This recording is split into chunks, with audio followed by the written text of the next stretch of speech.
Phillies come dancing into town, and the five-time National League East champs get their first look at Marlins Park. Both teams at the bottom looking up, searching for a spark. And the Phillies may have found one. Chase Utley returned with a bang. Tonight, it's a great pitching matchup. You got Josh Johnson, who lately looks like his old bad self. Nice to have him back. You got Cliff Lee, a Cy Young Award winner, who miraculously doesn't have a win. So let's go, Marlins Phillies.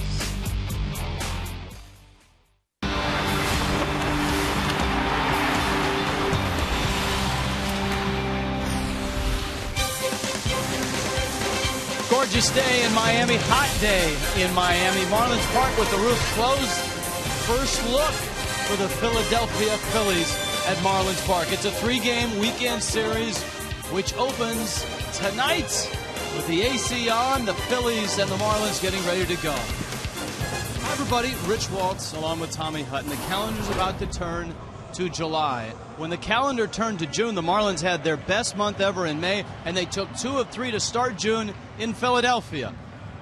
What the heck happened between these two series? Now, if the Marlins can finish June the way they started June, they'll be quite happy. Oh, absolutely. That was the last time the Marlins won a series, by the way, that series in Philadelphia.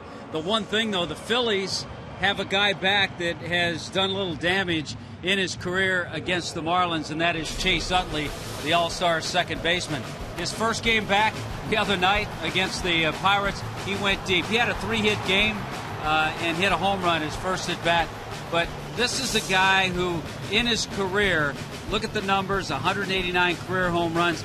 I'll tell you one thing, with Chase Utley in the lineup, it makes a difference for guys like Hunter Pence, Jimmy Rollins, Carlos Ruiz. It makes a difference for everybody else in that lineup, too. He will play, according to plan, 2 of the 3 games this series. They want to give him an off day for every 2 games that he's played. Speaking of being back, can we officially say that Josh Johnson is back now? Yes, we can. All right. Mark it down. It is official. JJ is back. He pitched extremely well his last time out against Toronto. 7 innings, gave up just a couple of hits and only 1 run. But the Marlins lost that game later in the game, not because of Josh Johnson. He has been tremendous. He is back his last 9 starts. He's given up 3 earned runs or less in each of those starts. There are the numbers against Toronto as he gets ready tonight to go up against the Phillies. One of the great mysteries in all of baseball this year, how come Cliff Lee doesn't have a win? Any explanation? Not too many explanations. You look at his numbers. His overall numbers are absolutely tremendous. Fewer hits and innings pitched, a whole lot more strikeouts, but he hasn't won a game since his last start of last year. That was in September. And his last 2 times out against the Marlins, he's thrown 2 complete games, giving up just 1 run. When we get back, Giancarlo Stanton's headed to the home run hitting contest at the All-Star Game.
learned making tires that go the distance inspires what they roll into yours. Goodyear, more driven. Marlins Park, Phillies, Marlins, first of a 3-game weekend series. Let's start the whole weekend with Craig Minervini and Jeff Conine. Thank you very much, Rich. With Niner out here in center field, getting ready for this big series. Going to be exciting to watch Giancarlo Stanton, not only in this series and the games remaining to the All-Star break, but now in what we have learned, the Home Run Derby has extra excitement on that Monday night in Kansas City before the All-Star game on the Tuesday coming up. And Giancarlo Stanton, yes, is accepted to participate in the 2012 Home Run Derby. 17 homers, he's tied for third in the league. I asked manager Ozzie Guillen about that earlier today. Well, I think it's great. I think when you have mentioned to very important thing in baseball, I think it's great. I think it's great for him because now people got, going to recognize him. Now people going to see him. You got like 3 or 4 hours of spotlight and hopefully win it. You know what I mean? I think you go to a ballpark, the ball is going to jump. They're going to go do a lot of things. And hopefully represent the Marlins the way he represent us during the season. I think it's a great experience for him and hopefully do well. All right, it's very exciting stuff to have one of your own out there, especially I think great for Stanton to get his name out there and really for everybody to kind of marvel at how this man can hit a baseball. Well, he's going to be thrust into that national spotlight. It's become a huge deal as of late, the Home Run Derby. He's going to hit some absolute bombs. You hope he doesn't have the Home Run Derby curse that we've seen over the last few years with a Bobby Abreu or a Josh Hamilton, where it takes a lot out of you physically to be able to get out there with no cage around you, the adrenaline's pumping, and you're not swinging easy. Yeah. He's going to be swinging so hard, and that kind of, for some people, might mess up their swing. But you know what? He's got a great batting practice routine that he can fall back on, and I don't think it's going to mess him up at all. I think he's ready to take it on. I talked to Charlie Manuel a little bit about him. He loves Stan. He loves his Mike And Stan. he said, I'd bet on him. He had a big smile. He said, he's my man. I'd like to see him win it. He stayed out there and watched Stan. He comes out early just to watch Stanton VP. He never misses it. All right, good pitching matchup tonight.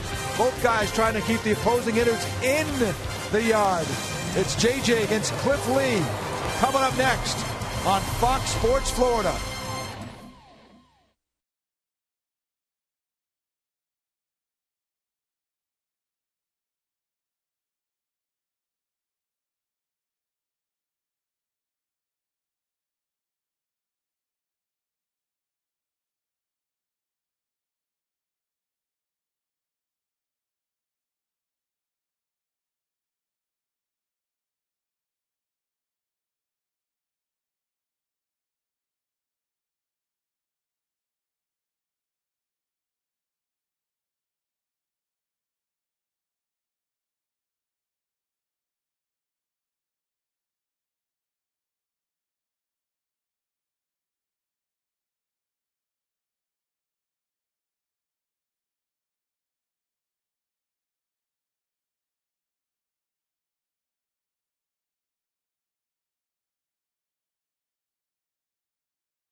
And the Phils. First of a 3-game set, Josh Johnson towing the rubber. Jimmy Rollins digging into Marlins Park for the very first time. Pinch a Penny brings you the first pitch. The Phillies, it seems odd that you hit the end of June and the Phillies have not been to town yet, but here they are for a 3-game series. Both teams looking for a spark to get them rolling into July, headed towards the All-Star game, and Josh Johnson throws a strike, and we're underway. It's 0-1. And Rich, some really good pitching matchups in this series as well, starting off with tonight, JJ against Cliff Lee. And JJ, of course, has been the Marlins' best pitcher over the last month and a half. Since May 9th, his ERA 2.5. And you see what he's done his last 4 starts, the ERA even lower. Smacked on the ground to first. Gabby Sanchez steps on the bag, and a hot Jimmy Rollins is out. here is Charlie Manuel's lineup. Rollins leading it off. Our old friend Juan Pierre was all smiles when he walked into this place tonight. Chase Utley back in the lineup, hitting third. Carlos Ruiz leads the majors in hitting at .362. Hunter Pence, Shane Victorino, Placido Polanco. John Mayberry is at first, keeping that warm for Ryan Howard, who they hope will be back in a couple of weeks. And Pierre, who's had a real nice year for the Phillies, takes a strike. I think one thing, Rich, the Phillies are going to see a different Josh Johnson than they saw on April 11th. Back in Philadelphia, he lost to Roy Halladay, went just 3 2/3, gave up 11 hits and 6 runs. This is a different JJ right now. Pierre bangs it into center field, the base hit. But that's the same Juan Pierre. Yes, it is. And he really has been a nice addition for a Philly team that has been scoring runs, that hasn't had many of the offensive issues that have plagued Charlie Manuel and the Phillies over the last couple of years. This year, it's been pitching. Bullpen's not been good. Roy Halladay's been hurt. Cliff Lee doesn't have a win. And this guy hasn't been around until now. This is start number 2 for Utley. Knocked one out of the park in his first start against Pittsburgh. Phillies just came off a 4-game series against the Pirates. Won the first 2, lost the next 2. And Utley is up, and Pierre is a threat to run. And as expected, Chase Utley over the years, a history against Josh Johnson. Just so-so, 7 for 27 and a .259 average. That's the nice thing about having Josh Johnson back to prominence, is his record and his success against rivals in the National League East. Always has thrived on pitching in the division. Oh, against the Mets, against the Nationals. A 5-4 with a nice .368 ERA against the Phillies. Utley's season last year, a right knee injury, the knee that he's been rehabbing, limited him to just 103 games. In 2010, it was a thumb injury. He played 115 games. Pierre's leaning and was on his way back as Utley fouls it off his foot. You have to go back to 2009, the last time Chase Utley had a healthy, productive season. Played in 156 games that year, put up his normal, solid numbers. It's been a long rehab process, a painful rehab process, but Utley has stayed the course, and here he is. And certainly for both of these teams, the Phillies and the Marlins, it's not too late to get rolling and get going. Johnson throws a strike, 92. I tell you, Rich, the other thing about the process of Chase Utley, it was also a mysterious process of rehab. A lot of it was out in Arizona. And of course, for the Phillies, a double blow, losing Ryan Howard with the torn Achilles tendon. He's in the minor leagues right now on a rehab assignment. 1-2 pitch. Utley hits a high fly ball deep to right, and that thing is going to carry onto the concourse, but foul. That got over the second deck. Between the second and the third deck, it landed on the concourse, scattering kids and adults looking for a souvenir.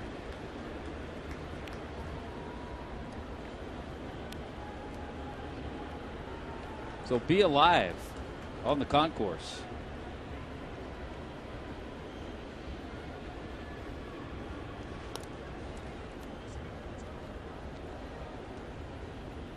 Now Ryan Howard's not here. The Marlins always shift with Howard, but they do have a shift on with Utley.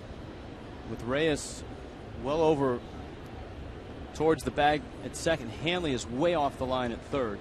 Infante at double play depth with Gabby holding Pierre on. Utley's got that right side hole to shoot for. On a 1-2 pitch, JJ goes to first. If Utley hits the ball the other way, it's generally in the air into left center in that area. But on the ground, and that's the scouting report, on the ground, more often than not, he's going to pull the ball. Utley now 33.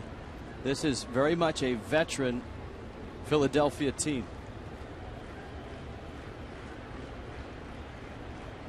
Johnson steps off. They added a little youth when they got Hunter Pence last year. Pence is just 29. Howard's 32. Polanco 36. Victorino 31. Rollins 33. Utley 33. Pierre is running. A swing and a miss. And a stolen base. Buck didn't hold it, but Utley didn't tip it. And so it's a strikeout. Pierre is in scoring position. Here comes Carlos Ruiz, and here's the Marlins defense tonight. Yeah, we'll take a look at that defense. Brought to you by Cleveland Clinic of Florida. And there's Logan Morrison. Ruggiano's in center. Stanton in right. Reyes and Ramirez, Infante and Gabby, and John Buck just didn't have a handle on that as Juan Pierre picked up stolen base number 19. Well, I know there are a lot of candidates for catcher in the National League All-Star team, but this guy is deserving. He needs to be in that game. We just saw Yadier Molina with his bat and his glove and his arm dominate the 2 games that he started against the Marlins when the Cardinals were here. And Ruiz is hitting cleanup. He is leading the majors with that .362 average. Fouls it off. He's 4th in slugging percentage.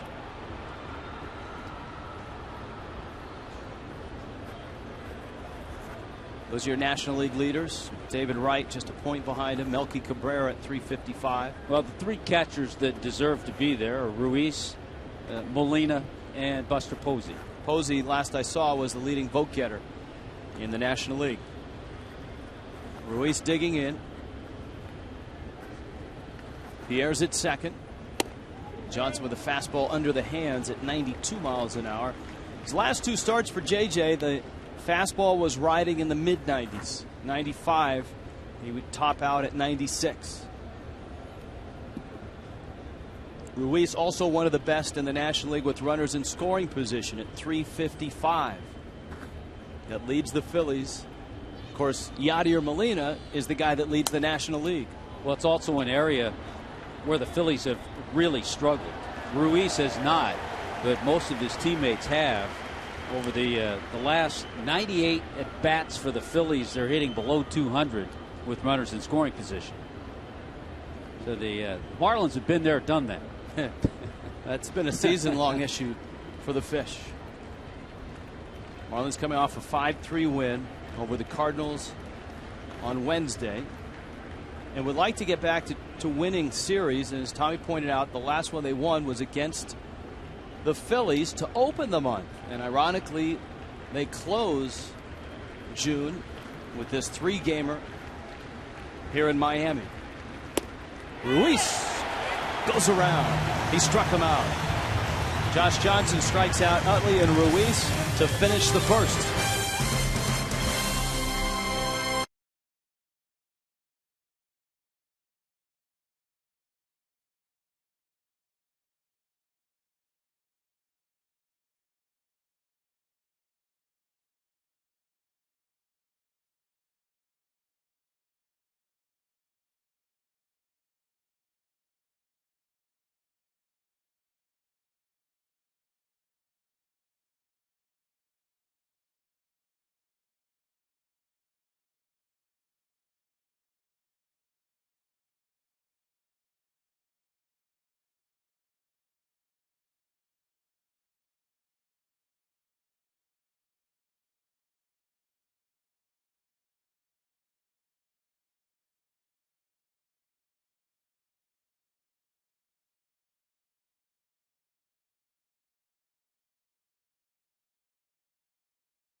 Brought to you by Toyota. Visit your local Toyota dealer today for great deals on an amazing lineup of Toyota vehicles. Toyota, moving forward. By AT&T, the nation's largest 4G network. AT&T, rethink possible. by Papa John's. Right now at Papa John's, get any large pizza, even specialties, for only $12.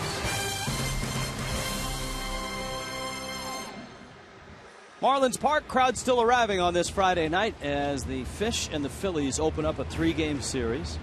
Josh Johnson, a couple of strikeouts to finish the first, and that's what Cliff Lee does well. He strikes people out, 86 of them already in a dozen starts, and his first pitch fastball misses up to Jose Reyes. Lee is 33 and of course a Cy Young Award winner. Reyes bangs that one down the line. It's a fair ball. Into the corner it goes. Pierre's after it. Reyes headed for second. Pierre digs it out, and it's a leadoff double. 16th double for Reyes. Boy, look at this game, Rich, and you just have the feeling there aren't going to be a whole lot of runs scored. So when you get the opportunity early on with a leadoff double, Reyes just sneaks it by Polanco. Get that opportunity, you want to make the most of it and cash in on this run.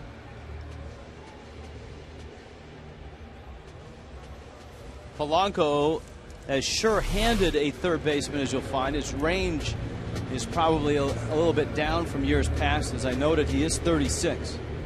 But if he can get there, he'll make the play. Now you've got Hanley Ramirez, Giancarlo Stanton behind him.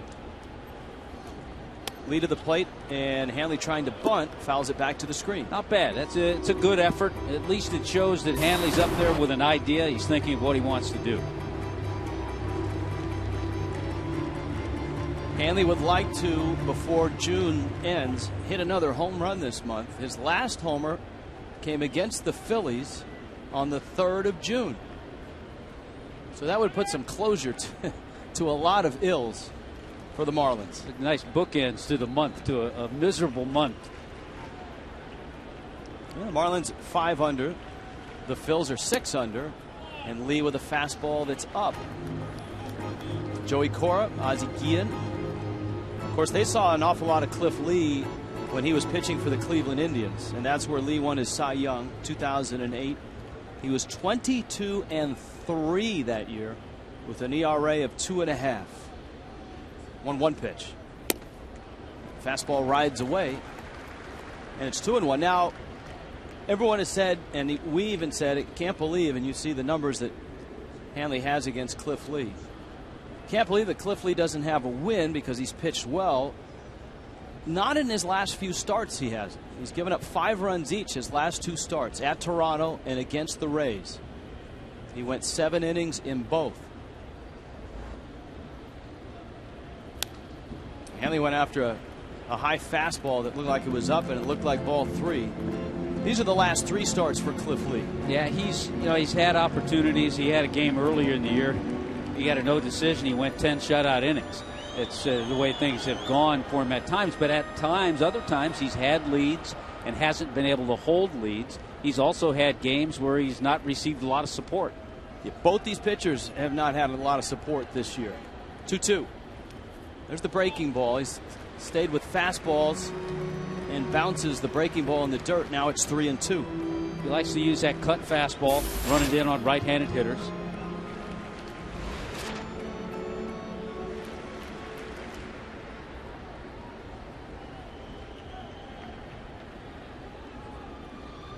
Three and 2. Reyes a leadoff double. He's at second. Marlins trying to get something going early against the Phillies.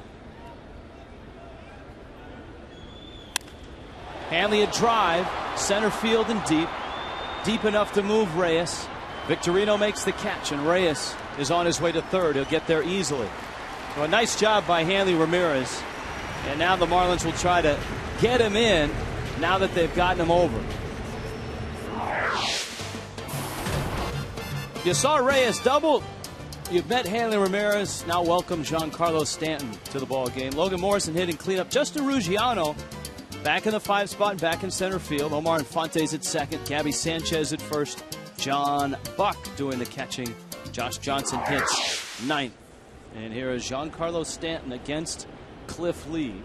An opportunity to set an early tone, not only in this game but in this series, to pick up this run. Lee throws more first pitch strikes than any starter in the big leagues, 71%, but he misses up and in, and it's 1-0. Boy, just talking to Giancarlo, you can see how he's maturing as a hitter. Realizing that there are times you just don't see the ball well, and realizing you need to keep those times shorter. Breaking ball. Lee does have a lefty on deck, and he's 2-0 on Stanton, who was delivered in this spot about 7 or 8 percentage points below the major league average. I think he'd like to bring that up a little bit. You got great speed, and you got the infield back. And Lee goes 3-0. Logan Morrison on deck. I know it's early, but does Ozzie Guillen turn the big guy loose here? Absolutely. Green lights flashing. And Lee misses in. Stanton is aboard. And it looked a lot like Cliff Lee would rather go after Logan Morrison with one out. You got that right. Here's the Cleveland Clinic, Florida defense. Set up for the Phillies with JP, Victorino, and Hunter Pence. Polanco, Rollins, and Utley. They haven't had that combo except one time earlier. John Mayberry Jr. starting at first, and Carlos Ruiz behind the plate. Now the Phillies infield, and it's a good one with Utley back and Rollins up the middle. Back for two. Slow tapper, and it gets through Lee. Utley follows, and he just gets Morrison. The Marlins get the run. It would have had to be a terrific turn for the Phillies to get to. The ball wasn't hit that hard. I don't think they were going to turn it. I think Lee was going to go to the plate. I think he realized it wasn't a double play ball. Let's see if he gives it away. The way he's positioned, it looked like he was just going to get it and try to get the out at the plate. I don't think he thought he had a double play there. The ball had some tremendous spin, and then it got right through him. Good play by Utley, though, to back it up and get the out. Morrison gets an RBI, and here is Ruggiano with Stanton in scoring position. So the Marlins have a run, and for the Fish, having watched the Cardinals jump on them early throughout that series, this is a refreshing change. Ozzie Guillen started Ruggiano on Wednesday against the right-hander Joe Kelly, and he responded with a 2-for-4 ball game. Yeah, and he'll be in there tomorrow night against Cole Hamels. Got a pair of lefties going tomorrow night. Or I should say tomorrow late afternoon. Ruggiano fouls it off. I tell you what, the Marlins are hoping that their new home will suit them better against the Phillies, because the last 2 years at Sun Life, the Phillies beat up on the Marlins. The last 2 years, the Marlins were 5-13 against the Phillies at home. This the first of 9 between the two teams in this ballpark this year. 2-1 to Ruggiano. A letter high fastball. Papa John's Fox track. You can see pitch number 4 right at the letters. That's Paul Nauert calling balls and strikes. Doug Eddings at first. Dana Demuth out at second. And Angel Campos at third base. A run across. Stanton's at second. And Ruggiano fouls that fastball back and out of play. That's right. Cole Hamels tomorrow. Hamels with a terrific record. He is 10-3 with a 3.03 ERA, seemingly headed to the All-Star game. But the Marlins have 2 of those wins. Yeah, they've tagged him with a couple of losses. 2 of his 3 losses have been to the Marlins this year. And it's Mark Burley going for the Fish. Struck him out. Lee on a breaking ball gets Ruggiano, but the Marlins are on the board. A 1-0 lead.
Greg.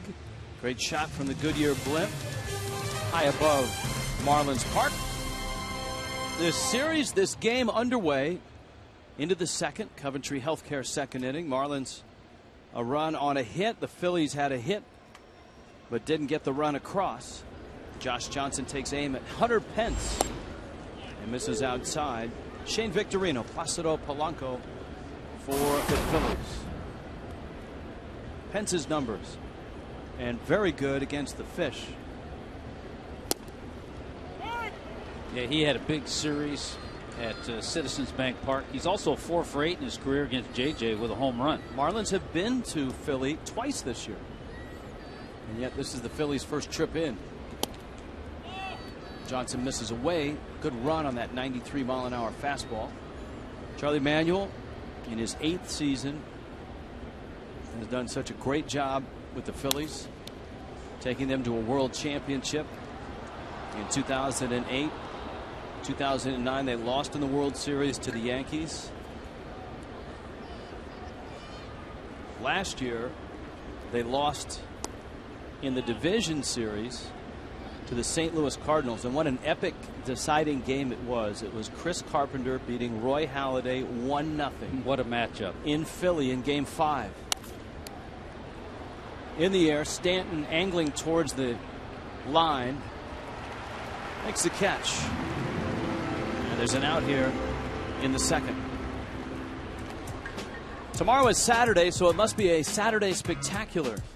Marlins and Phillies, as Tommy noted, at 4:10. Please make a note of that.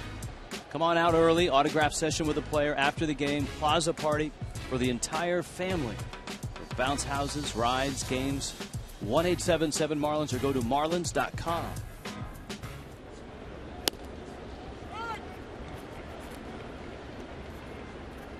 Victorino now.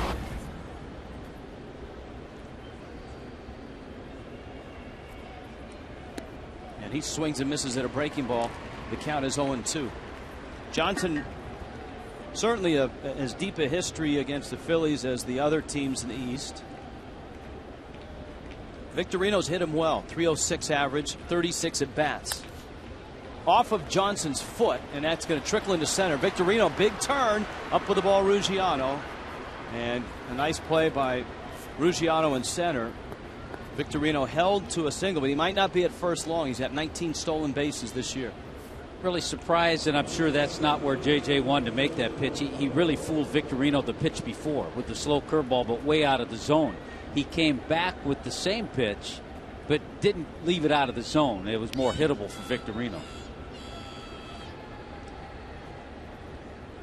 So the Flying Hawaiian is aboard, and here is Polanco. Polanco just 1 for 10 against Johnson. Of course, the Phillies and the rest of the East didn't see a whole lot of JJ last year. He made just the 9 starts before the Marlins shut him down.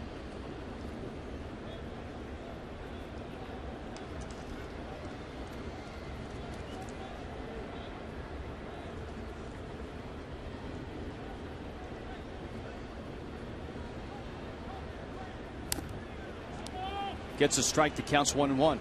Well, as we talk about a lot with the Phillies, you saw Juan Pierre with a stolen base. Juan Pierre has 19 steals, has been caught just 3 times. Victorino, 19 stolen bases on the year. He's been caught only twice. Sam Perlazo is the first base coach, and of course that spot was manned by Davey Lopes for many years. And you ask Victorino and Rollins, even Utley, guys like that, and they'll tell you that Davey Lopes really transformed the running game in Philly. That one right back up the box and into center field. Victorino will hold at second, and the Phillies have a pair of 1-out hits. Into the 8th spot of the order now comes John Mayberry.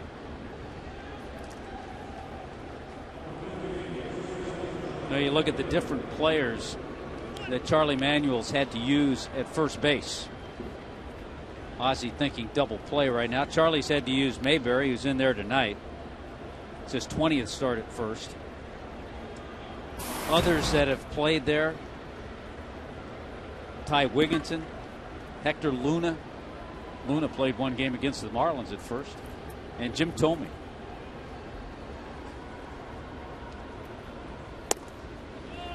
Mayberry now, he takes in. Mayberry, a first-round draft pick of the Texas Rangers. Actually was a first-round draft pick of the Seattle Mariners, was not signed. Went on to play at Stanford.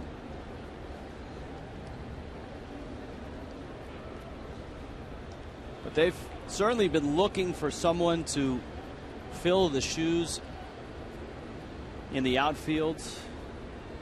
Raul Ibanez no longer in left. Of course, Hunter Pence in right, where Jason Worth used to roam. Hey, Ibanez got off to a slow start, but doing well with the Yankees.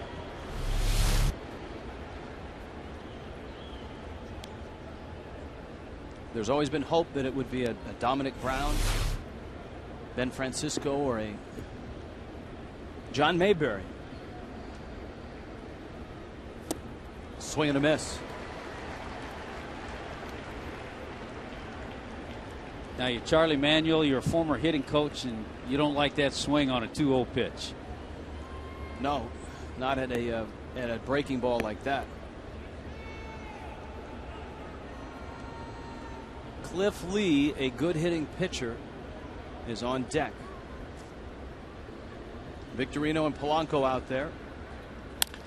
Ground ball short. Nice hop for Reyes. Infante, a clean turn and a 6-4-3 double play. And Johnson is out of the second and holding on to a 1-0 lead.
And SAP for Coventry Healthcare of Florida. Lively crowd in here tonight for the Phillies and the Marlins. Cliff Lee gets Omar Infante, Gabby Sanchez, and John Buck. In a 1-0 ball game, Marlins got their run in the first on a ground ball out off the bat of Logan Morrison. 27 runs driven in now for Morrison. And of course, it was a Jose Reyes double that opened the inning and opened the door. And here is Infante, the team leader, with 20 doubles. And we told you Cliff Lee likes to throw a lot of first pitch strikes, and Infante going after that first pitch fastball. Yeah, he's been aggressive early on to everybody except for Giancarlo. Walked him on 4 pitches. All 12 of Lee's starts this year, he's gone 6 or more innings. Talking to Eduardo Perez, Marlins hitting coach, he was a teammate of Cliff Lee's. And he said he's one of the most in Cleveland. Yeah, one of the most confident pitchers he's ever been around. And that's been his MO. I can throw any pitch at any time and get you out. And throughout his career, he's been true to that. Well, 17 wins last year with the Phillies, a 2.40 ERA, and he's been a tremendous postseason pitcher. Here, look at the scouting report brought to you by Coventry Healthcare. We'll get back to it as Lee works quickly. He always does. He is a strike thrower. See? Add that to the list. Yeah, well, he does work fast. Strike thrower, we've gotten into that. The Cy Young Award in 08. And you and I were talking the other night about lefties compared to righties that maybe don't have a slide step. He has a slide step, so he's tough to steal off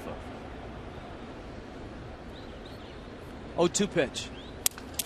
Infante was on it, and it falls for a base hit. Sounded like he blew up his bat. But a leadoff single opens up the second, and here comes Gabby Sanchez. Well, when you blow up the bat on an 0-2 pitch, it's a great feeling when you get a base hit. That's exactly what happened. The bat becomes a hero at that point. You see Juan Pierre pull back on it because he realized he wasn't going to get to it. And there are pieces of that bat right there. Infante, a good base runner, 8 stolen bases. And here is Gabby Sanchez. I think these next 10 games for Gabby Sanchez are important ball games. Important for a guy like Gabby Sanchez, for a Logan Morrison, for a John Buck. Guys that the Marlins are counting on coming back to their average production if this ball club's going to make a run in the second half. John Buck has already started to put on that surge, and you're absolutely right. For this ball club to do what they had hoped to do, you need guys like Gabby and Logan Morrison. Pitches down low. Emilio Bonifacio's rehab is on schedule, and the Marlins are hopeful that first game after the All-Star break, I believe it's a Friday night at home against Washington, that Bonifacio will be in center field and be in the lineup. 2-0 pitch.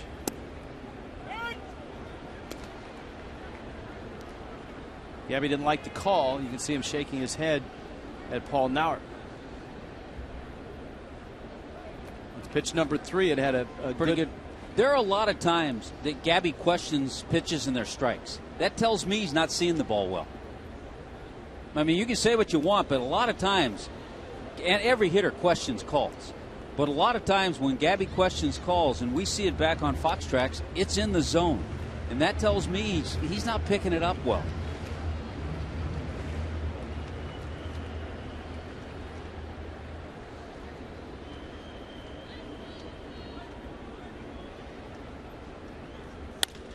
Drives that ball to right.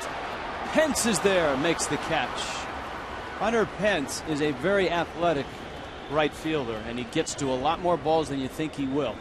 Yeah, he does. Also has that terrific arm. A good swing by Gabby Sanchez.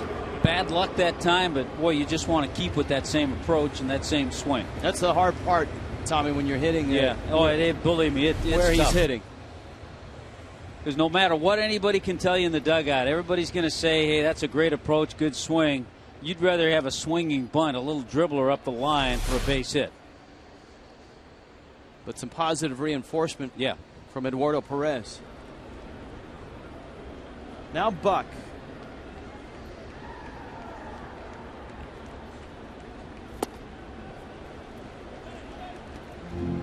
John Buck homering in the 7th inning on Wednesday against the Cardinals. And of course his home run followed by Logan Morrison's pinch hit home run.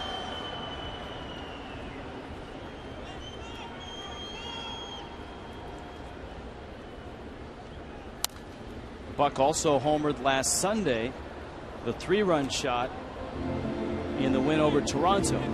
Marlins would like to get out of that rhythm of losing the first 2 games of a series and then settling for just 1 game. You see, it's been a nice homestand for John Buck, who got it going with that home run over the Green Monster in Fenway.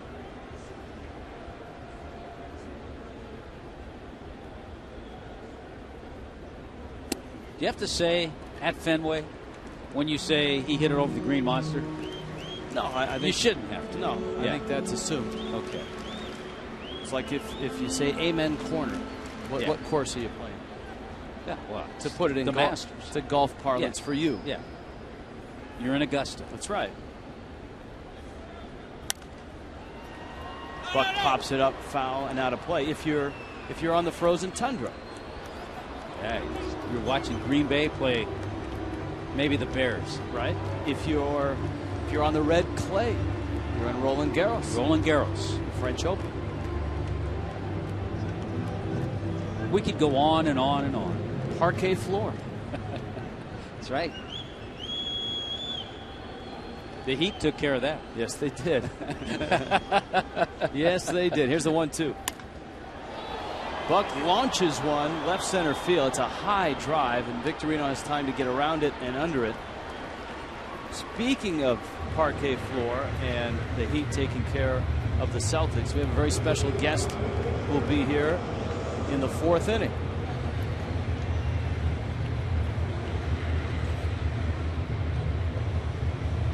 Here's Josh Johnson now. Isn't it funny how, as you look at his career numbers, those 3 home runs all came in the same season? And if my memory is right, all 3 of them were to straightaway center field. Absolutely. Deepest part of the ballpark. 2 of them, if my memory serves, were at Sun Life Stadium.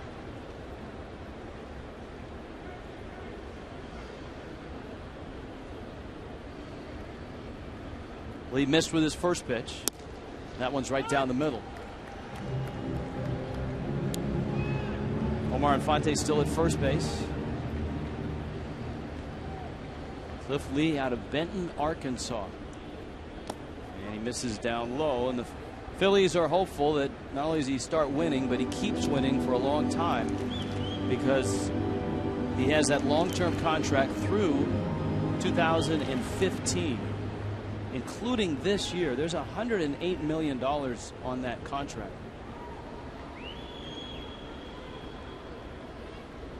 The 2-1. JJ sprays a ground ball Rollins' way, who gets to the bag and gets the outs. 2 in the books. 1-0 Miami.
Phillies very happy to have Chase Utley back in the lineup. Missed 76 games with problems in both of the knees. What a terrific return it was, too. First time up, you can't script it better than going yard first time up. Typical Utley. He did hit a grand slam in his first ever major league game as well back in 2003. His second at bat, his first it ever was that grand slam. He's made a lot of wise decisions in his career, like back in 1997 when he turned down $1 million from the LA Dodgers. He was a second-round pick. He turned it down. Great move. He went to UCLA. He crushed there. hit 52 homers, 345, knocked in over 170 in 177 games, and it paid off for him a few years later. 3 years later, he got almost $2 million, 1.78 from the Phils, and has had a terrific career as well. Guys? He just wanted to go to Jeff Conine's alma mater. That's right. The Dodgers could use him at second base. The Dodgers have fallen out of first place. Oh, man, have they fallen. A scorcher. Reyes bobbles. Long throw. Lead digs, and he's out by a step. Wow. We told you Cliff Lee is a good hitter. He's a terrific athlete. He got up the line beautifully. And Reyes with a strong effort and a nice pick-me-up from Gabby Sanchez. I'll tell you what, most pitchers are certainly not going to get up the line this way. Look at Reyes, 2, 3, 4 steps on the grass. A nice pick, and Lee is flying up the line. Well done all around. And a nice call by the first base ump, Doug Eddings. So on to the top of the order, Jimmy Rollins and Juan Pierre. The Dodgers, Rich, are 1-9. Their last 10 games. They've scored 15 runs over their last 10 games. And at one point, they were shut out 3 consecutive times by the Giants. Well, the Giants have thrown 4 consecutive shutouts. That's the other story. So they're shutting out everybody. They're shutting everybody out. 4 consecutive shutouts. And they have Matt Cain going tonight. Yeah, at home against the Reds. That's just an incredible streak. Yeah, Bumgarner, a one-hitter. Lefty for the Giants. A one-hitter last night against Cincinnati. Shutout. The last time Cain pitched was the last time someone scored against the Giants. That was that walk-off home run by Oakland. And Cain is 4-0 with a 1.25 ERA in the month of June. Of course, he had that perfect game in mid-June. 1-2 to Rollins, who bounced to first his first time up. Thought I read a note on the Giants. The first team in a long time before the All-Star break to have a no-hitter and 2 one-hitters. Yeah, Madison Bumgarner throwing a one-hitter last night. Yeah. Here's a 2-2.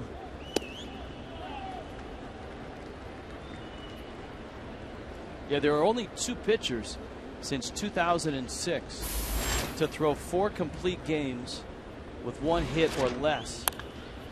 One of them is Cain now, who has a perfect game and 3 one-hitters, and the other is Anibal Sanchez, who has a no-hitter and 3 one-hitters.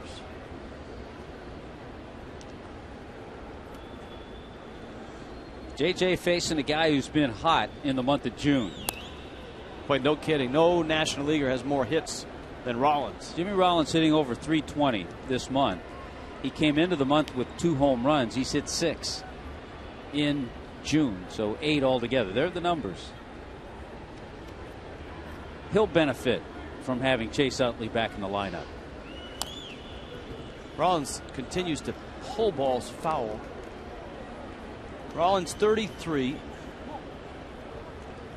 and in the first year of a 3-year extension, $33 million extension, which will possibly be his last contract, but you never know. He'll be 37 at that point. Look out, everybody. Gabby playing the carom real well. Well, Josh Johnson keeps pounding Jimmy Rollins in with sliders, fastballs, and he keeps making contact but pulling him foul.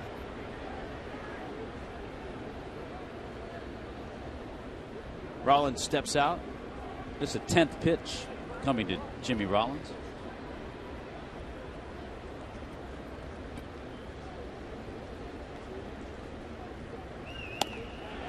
Tried to get to the outside corner and just missed. And a terrific at bat by Rollins. He's aboard at first. Right, threw the hard sliders, then he tried to go curveball and come into that back door, but missed. It was well off the plate. Look at that, number 10. Rollins is explaining to Gabby Sanchez that he's had to work to get down here. Yeah, absolutely. Now Pierre, he smacked a single to center. JP has had great success against the Marlins this year.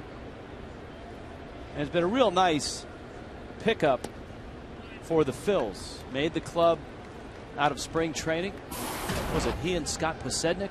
Yeah, and they were both non-roster invitees, and Both ended up doing well. Put Sednick with the Red Sox on the disabled list now. And Juan Pierre, I think, initially was figured to be a 4th or 5th outfielder. Well, he's an automatic against right-handers. He's in the top of the order in that lineup. He's hitting .318.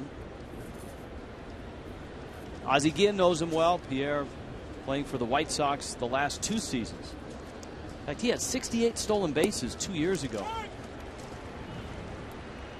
That must have been a fun combination. They obviously knew each other from 2003. Ozzie, the third base coach, and Pierre, one of the catalysts for that World Championship team here in Miami. Ozzie cut him loose. Rollins can still steal a bag for you. He's leaning. 1-1.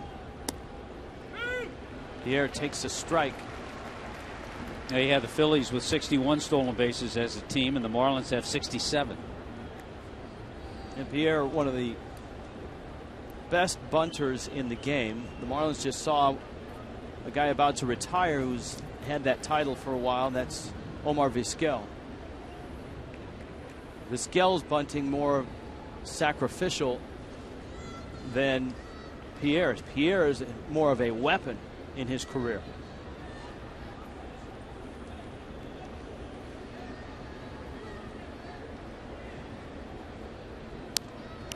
Swings and fouls it back.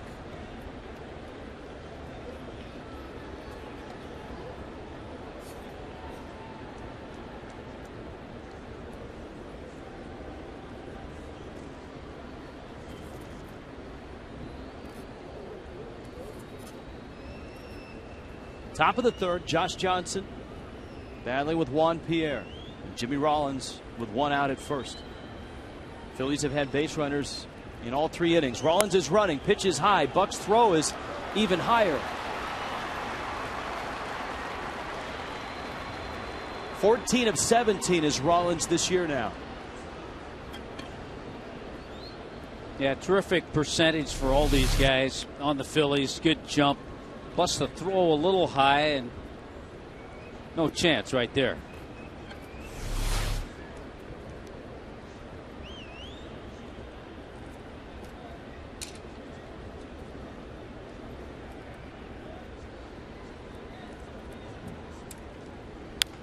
Breaking ball, soft liner. Hanley Ramirez comes up and grabs it. And now Johnson has to get Chase Utley out with Rollins in scoring position and 2 outs. And normally you would say, okay, you have a right against lefty, you might be careful with Utley. But you do have a guy just coming back from a long layoff, and then the guy you have on deck is leading the league in hitting, Carlos Ruiz.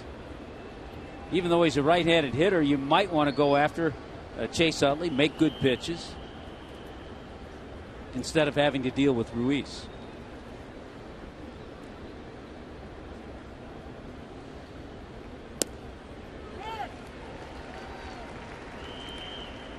A strike and it's 0-1.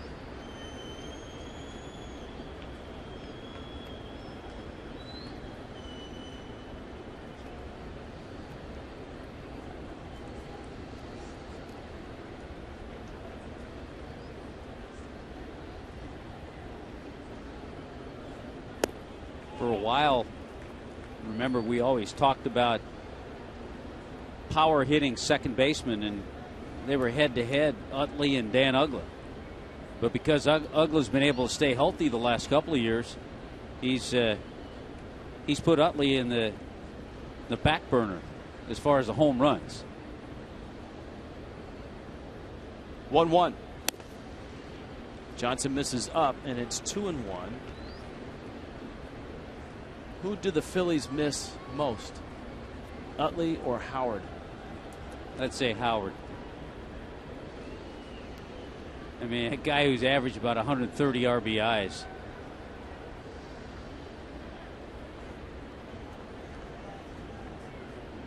And you wonder if the best years are behind Chase Utley. if he's ever going to have that 28 to 30 home run season with 100 RBIs. Well, look where that last pitch was, right on the black.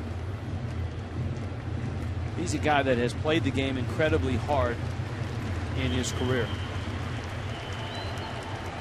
5-time All-Star.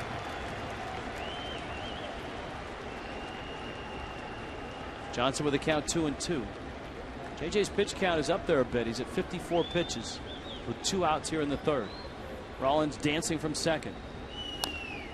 Yeah, they've really made him work here in this inning. Remember, Rollins saw 10 pitches, drawing a walk, and there's a look at that pitch count.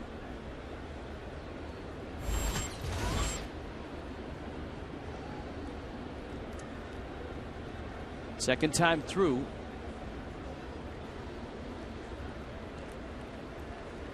There's Rollins, who walked and stole second.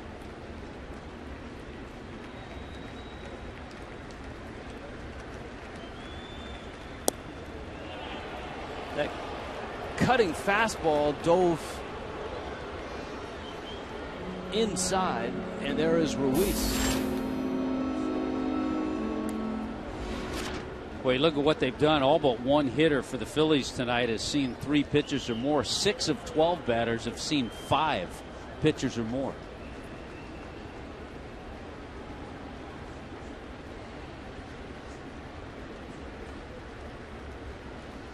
Three-two. Ooh, boy, it looks like home plate umpire Paul Nauert flinched a little bit. Yeah, too. you saw Paul Nauert start to call it.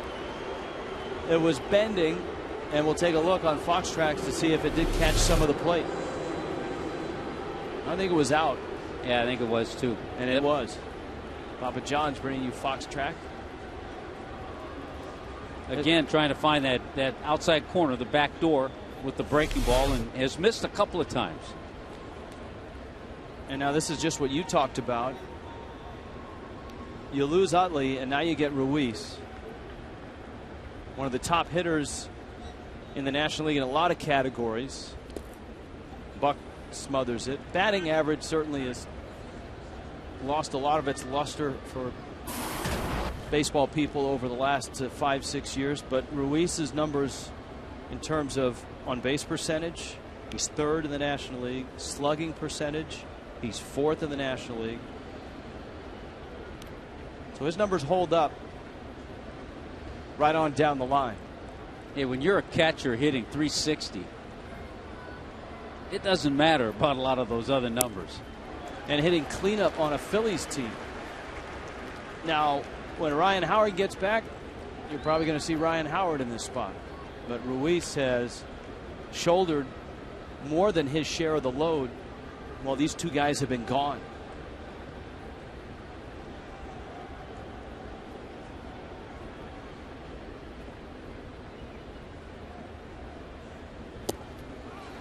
They throw behind the runner, and that was almost a disaster. I think John Buck, a little bit of a grin knowing that he may have gotten away with one. They had a shot. Yeah, they had a shot. Utley really wandered off a long way. It was a good attempt, a good idea, and a good leap by Gabby. Had Buck had a better pitch to throw on, I know you talk about that on a stolen base attempt. If the pitch was to the outside of the plate, then he's got a much better chance. He had to catch that ball on the inside part of the plate, then turn. 1-2. Now, just looking back, as we were talking about Carlos Ruiz hitting 360 back in 1997 when he was with the Dodgers, Mike Piazza hit 362 with 40 home runs and 124 RBIs. Two dramatically different hitters. Yeah. Dramatically different physiques.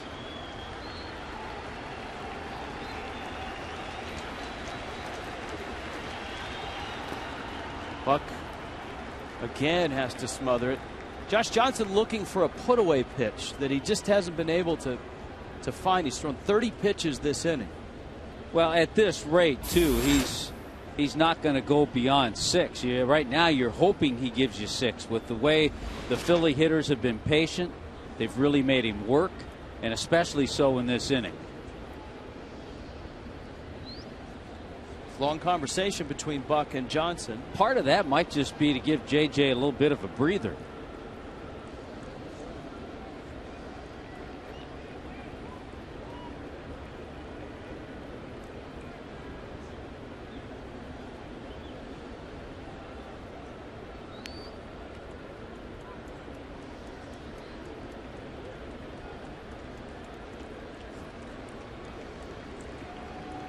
Now the 2-2. And again, Ruiz fights it off. The Phillies doing a great job of making Johnson work.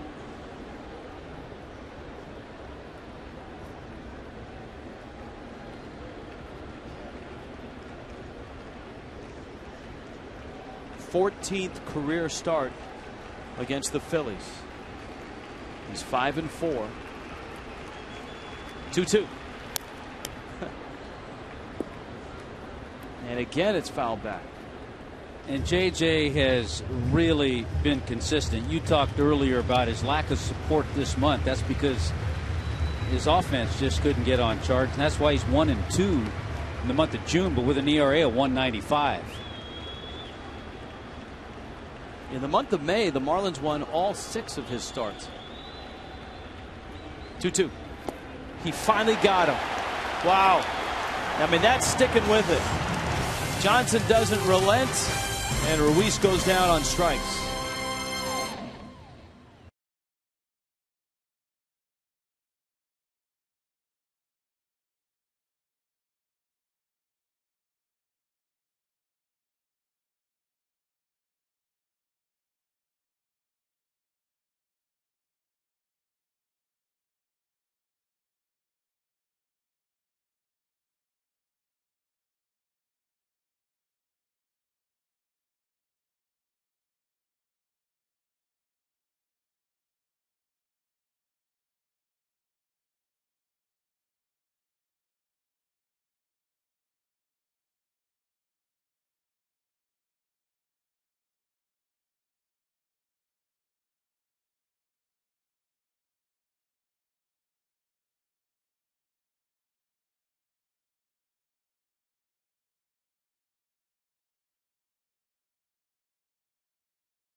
Transmitted in any form, and the accounts and descriptions of this game may not be disseminated without the express written consent of the Miami Marlins. Boy, I tell you what, Rich, just the last 4 hitters in that inning against Josh Johnson, Rollins, Pence, Utley, and Ruiz, just those 4 hitters saw 31 pitches. With that in mind, if you're Cliff Lee, you want to get into the dugout as fast as you can, and if you're the Marlins, you want to get some runners on and give Johnson a chance to catch his breath. Lee throws a strike to Reyes, who doubled in the first, moved to third on a Hanley Ramirez fly ball, and scored on a Logan Morrison ground ball out. He goes after that breaking ball, which was in the dirt. You know, the interesting thing about Cliff Lee, before he was drafted by the Expos out of University of Arkansas, out of high school, he was drafted in the 8th round by the Marlins, 1997. And of course, Lee involved in one of those real lopsided trades when the Expos coveted Bartolo Colon. They got him from Cleveland. Grady Sizemore, Cliff Lee, Brandon Phillips. All 3 of those guys went from Montreal to Cleveland. Reyes goes down. Lee strikes him out. That's a pitch. We talked about that cut fastball that he uses. he uses it to run inside, and then he uses it to find that back door. It starts off the plate. He freezes right-handed hitters, and you saw the movement on it. Came right back and caught the outside corner. Hanley Ramirez now. Hanley had some good swings against Lee. His fly ball to deep right center moved Reyes from second to third. Lee worked him up and out his first time up. Now he comes in, and it's 1-0.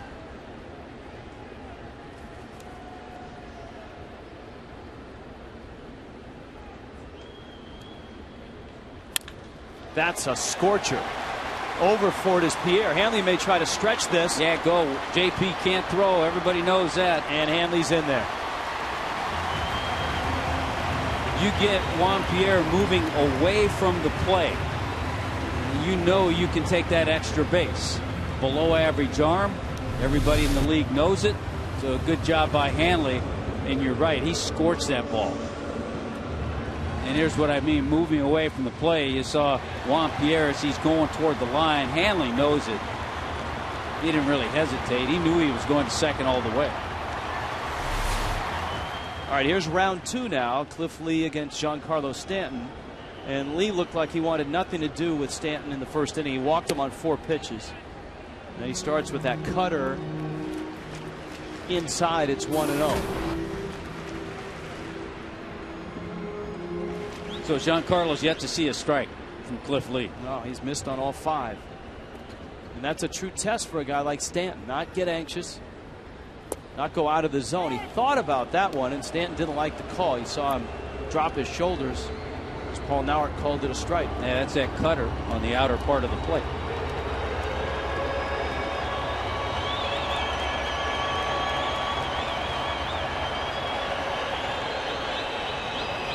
There's Hanley. Marlins have 3 hits, 2 of them doubles. And that fastball at the letters and just touching the black. When a piece of a little yellow ball comes in contact with that box, that's considered on the black.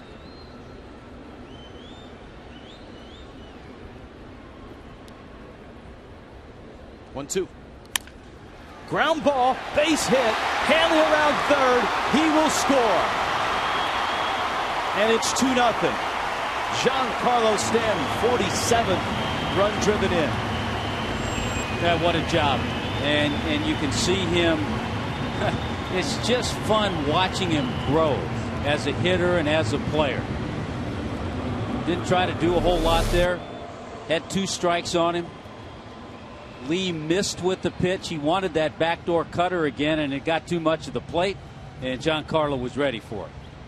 This is an outfield for Juan Pierre that is made for his speed, but not for his arm, because you need to cover a lot of ground. But outfielders in this park play deeper than they do at Citizens Bank Park. Morrison now. A broken back grounder that went under the glove of Lee produced a run in the first. That was Morrison's first at bat. Here he is now with just 1 out. Morrison has homered 3 times in his last 9 games, and 2 of those 3 homers against lefties. They hit the pinch hit home run against Freeman, a lefty. He had those good at bats in Boston against lefties. Felix Dubrat, he homered against, and then nearly hit one out against Andrew Miller. Breaking ball misses away. Left-handers over Cliff Lee's career actually have about a 20-point higher batting average. He has that cutter. His curveball is really his 3rd pitch, so it's not a pitch that's going to be devastating to left-handed hitters. Morrison late on that fastball. Count evens at 2-2.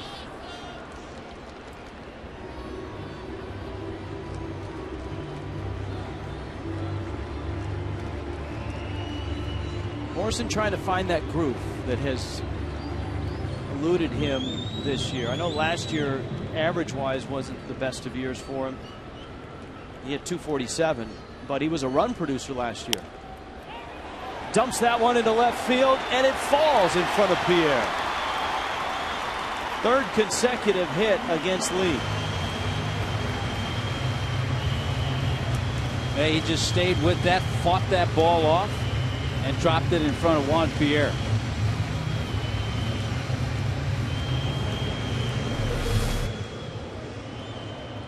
That's what you call staying inside the ball.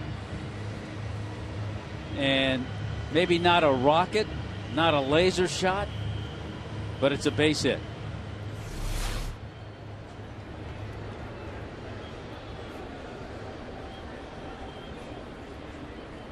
Here now, Justin Ruggiano. Breaking ball, ground ball, base hit, left field. Stanton around third. He'll be send held. him. Boy. Oh, you gotta send him. Joe Espada had the stop sign Juan up. Pierre can't throw. Everybody in the ballpark was expecting him to go. And Joe Espada is one of the most aggressive third base coaches ever.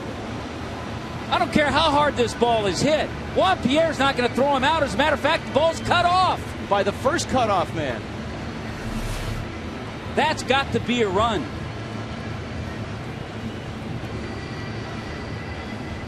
Rich Doobie, the pitching coach for the Phillies, is out to talk to Cliff Lee. And the Marlins have not only scored a run here, but they've done what they needed to do. And we talked about it at the outset of the inning.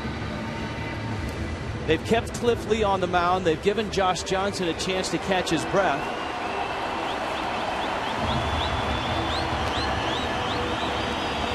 And right now, I'm sure Joe Espada is sure hoping that Omar Infante comes through. You bet he is. With a fly ball or a base hit. And I'll be honest, I think Joe does one of the better jobs as a third base coach of anybody in the league. But not that time. And he'll probably be the first to tell you. Yeah. Now Infante, Rollins and Utley and Polanco back for two. Mayberry is playing behind Ruggiano. And Lee misses. It's 1-0. You talked about it, Rich. The last two starts for Cliff Lee, giving up 5 runs each in each of those starts.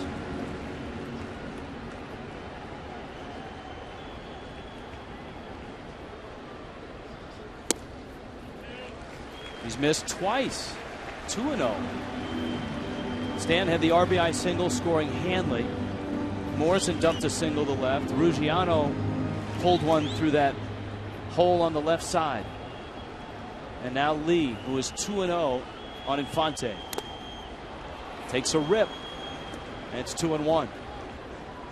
He didn't get the fastball.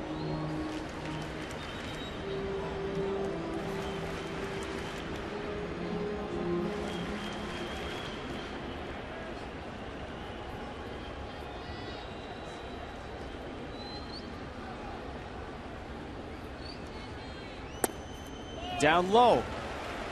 Paul Nauert. Boy, this is where you really need to take advantage of a guy like Cliff Lee, who's such an outstanding pitcher, but he's not real sharp now. And he's the guy who usually is right in the strike zone all night. Paul Nauert not giving him that low pitch throughout this at bat with Infante. It's 3-1. This has to be exactly what Infante is thinking about. That's close to a balk. You saw the home plate umpire put his hands up. Lee started with that left hand up to go to the stretch and then stopped it. Now he starts the 3-1. Infante, left center field. That's deep.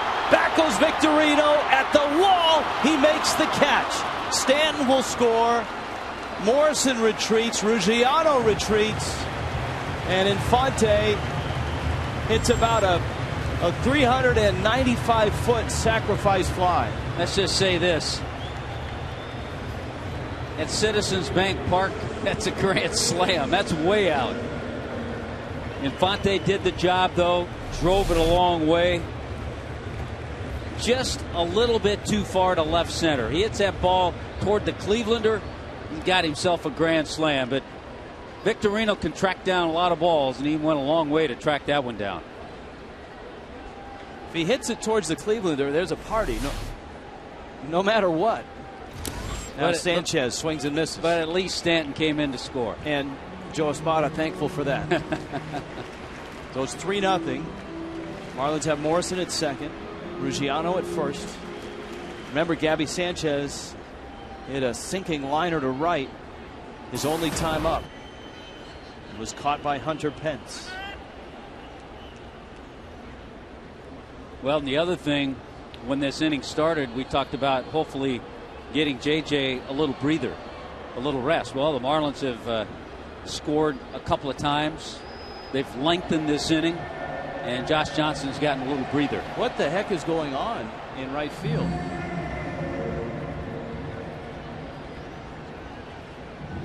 Hunter Pence, I've not seen beach balls. That's the first time on the field at Marlins Park.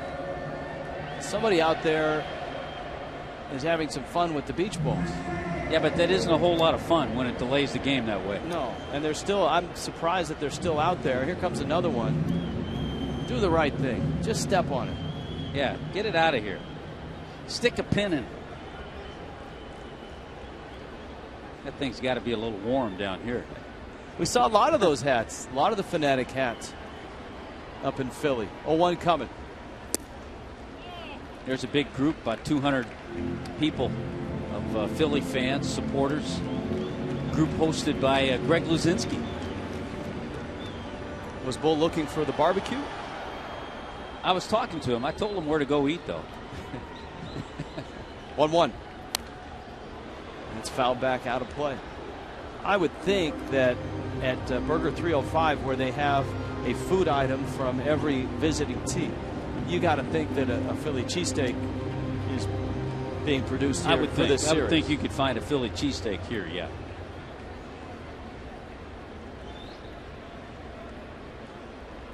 One and two. He hung a breaking ball. Gabby pulls it foul. 3 runs on 6 hits for Miami. And the pitch count for Cliff Lee and Josh Johnson is just about even now. Yeah, Cliff Lee's caught up to him. 62 pitches. JJ at 65. And they both have endured a long 3rd inning. Now, Gabby Sanchez and Mike Kozak, one of the Marlin trainers, they saw something in that swing of Gabby's that they didn't like. I don't know exactly what.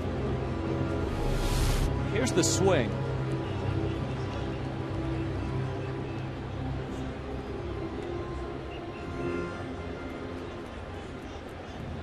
Sometimes it's more the reaction. No, he fouled that ball off. I didn't realize he fouled it off his ankle.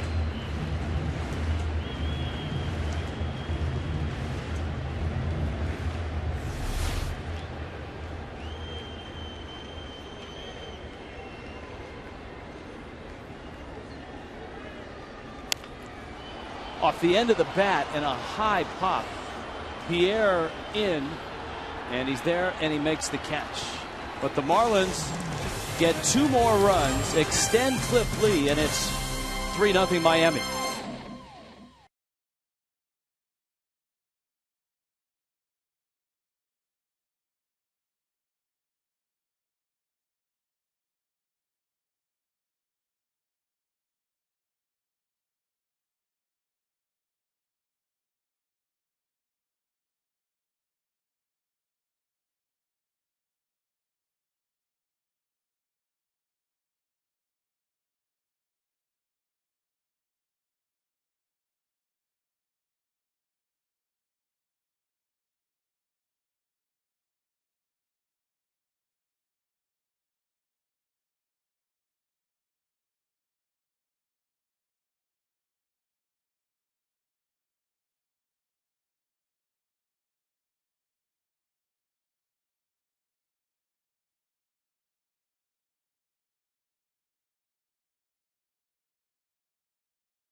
Cleveland Clinic fourth, 3-0. Marlins on top. Joining us now, the television voice of the world champion Miami Heat, Eric Reed. That has to have a nice ring to it, doesn't it? It does have a nice ring to it. There you go. Eric, good to have you. Great to see you, Tommy. All right. And Tommy and I went out of our way to get you these. Look at these. That's funny because I brought you. I figured if you guys needed rally caps, I figured these are. You can't get a better rally cap than this, guys. Very nice. awesome. Look at that. Sweet. Yeah, that's nice. How sweet does that feel? It works. It works, man. Yes, it does. How different was this one than the one before? Well, it was different just because the team was so unique. Anytime you have a collection of players that begins with a LeBron James, a Dwayne Wade, and a Chris Bosh, you know you're starting with something special. I'll tell you one thing I'm going to remember for a long time, and it's not just the finals. It was that series with Boston.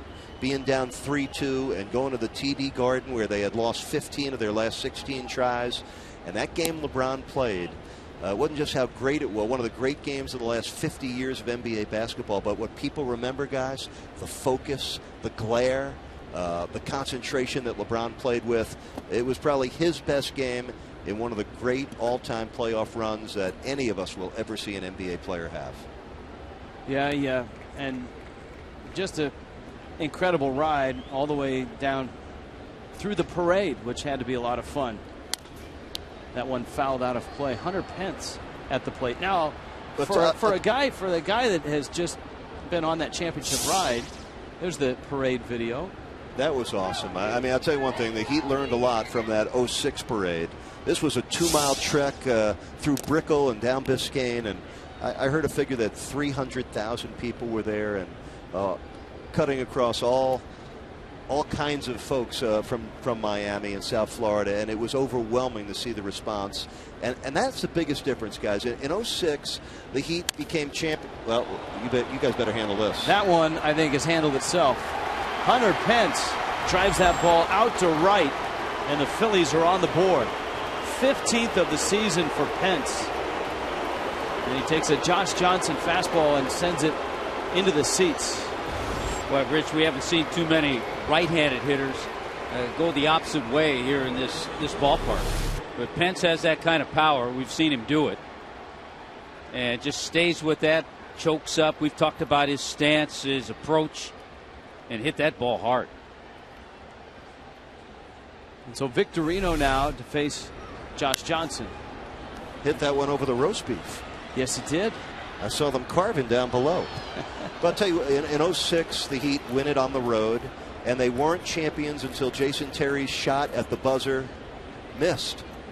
So it was a sudden exclamation point. This time it was a slow build, and winning it at home, guys, the Heat have done so many things in 24 years. That's the one thing they had not done. Win a world championship in front of your home fans on your own arena floor, and that was truly special, guys. Was there a point in time during the season, which started a little later, a little different type season, was there a point in time that you said, this is it? This looks like it?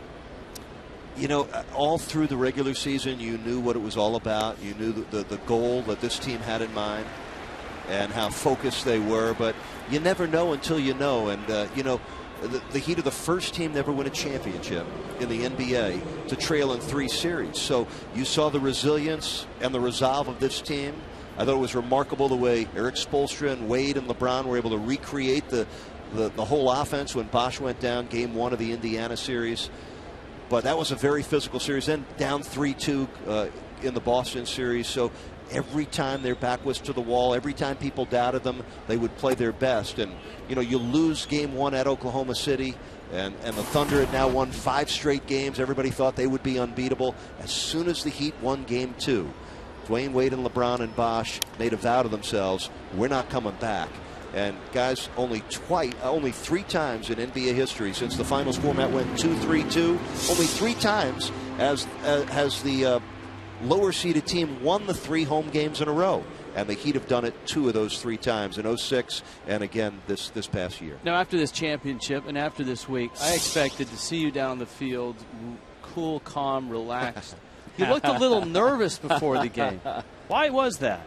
Not really nervous. Just a proud pop watching his watching my daughter sing the anthem. Second Friday in a row that her singing has brought us to the ballpark. We won't need that as a hook to get us back. We love this ballpark, and it's really a lot of fun to watch baseball now here your with daughter you guys. Felicia was outstanding. There she has is. Has she sung the anthem at a Heat game? Yeah, for years. Oh, yeah. She's been singing and It's playing tremendous. the piano since she's 3 and 4 years old, and she's on her way as a recording artist, and we are patiently awaiting that career to just blossom. A swing and a miss by John Mayberry. How much did Coach Spoelstra grow this year as a coach? I think as much as his superstars grew from last year's finals experience. Guys, they make it to a championship round and lose. I think it's the greatest learning tool a player or a coach can ever have. And out of that tremendous pain of losing in the final round usually comes great gains. And I thought Eric Spoelstra, not only through the playoffs, through the regular season, especially in the playoffs, the adjustments, the way he relates to his star players, he's a terrific coach. I always said he's one of the best young coaches in the league. We're dropping the young. He's just one of the best coaches in the NBA, period. All right, stay where you are. We got more to talk about when we get back. Josh Johnson gives up a homer but hangs on to the lead.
Brought to you by Coventry Healthcare of Florida, lighting the way to better health. What a great live shot from the Goodyear blimp. Marlins Park, the area around it all lit up.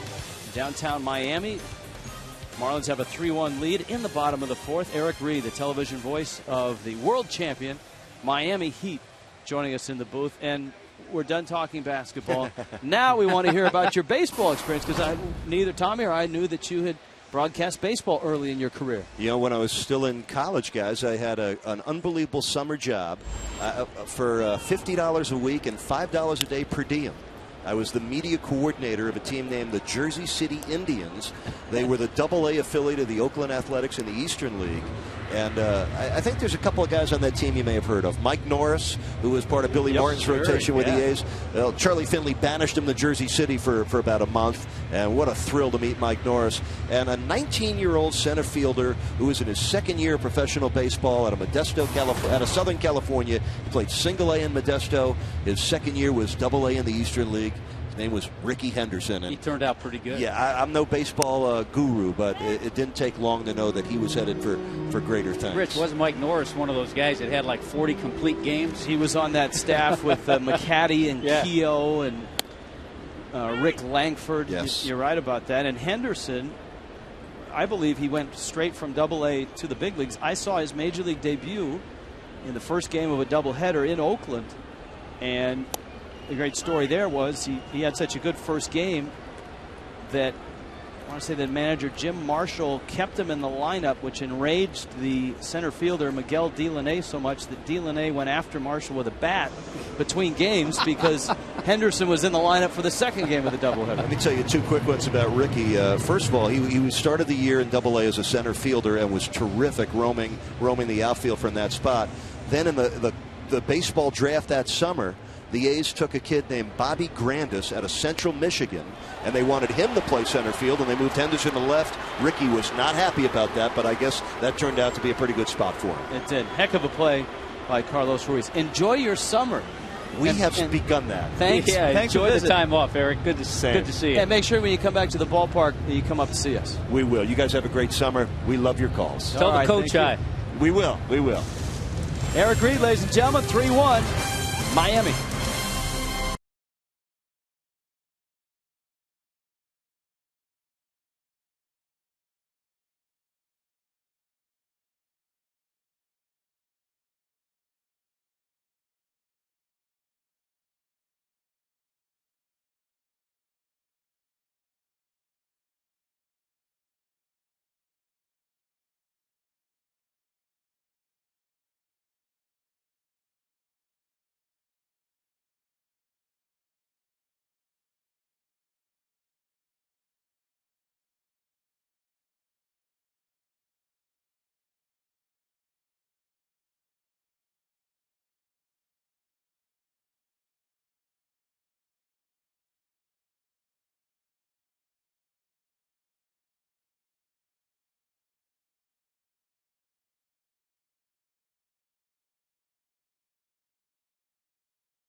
Who has the most midsummer classic appearances in Philly history? Well, there's some interesting choices.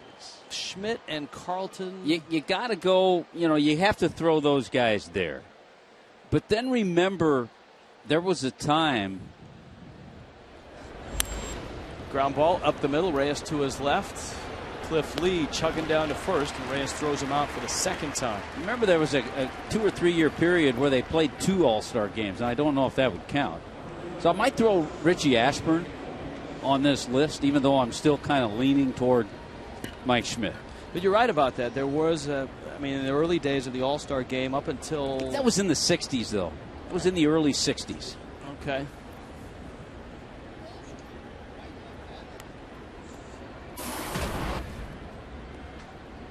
Here's Rollins. By the way, I thought it was a really nice comeback from J.J. after he gave up that leadoff home run to Hunter Pence to come back, get Victorino, Polanco, and Mayberry to finish things off in the 4th.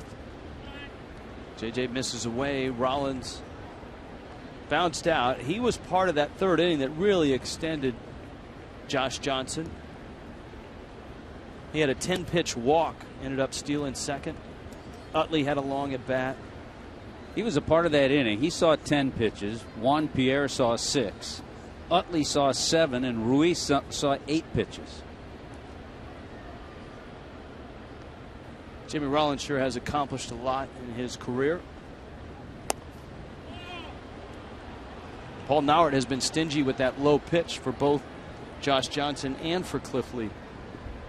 Rollins, of course, MVP in 07. 3 Gold Gloves.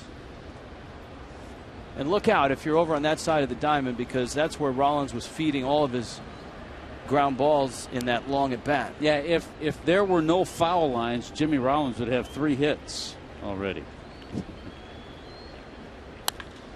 That one in play, knocked down, and Infante makes the play. Are you going to go? I got to go with Schmitty. I got to go with Mike Schmidt. I'll throw Carlton in. All right. Just because you took Schmidt. Okay.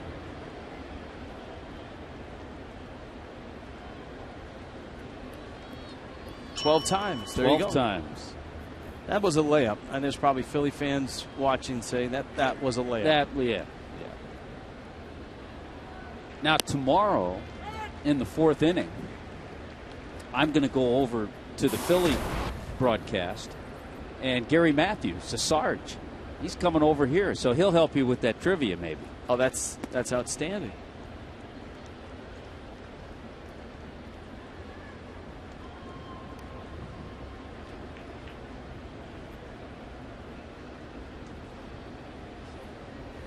One pitch.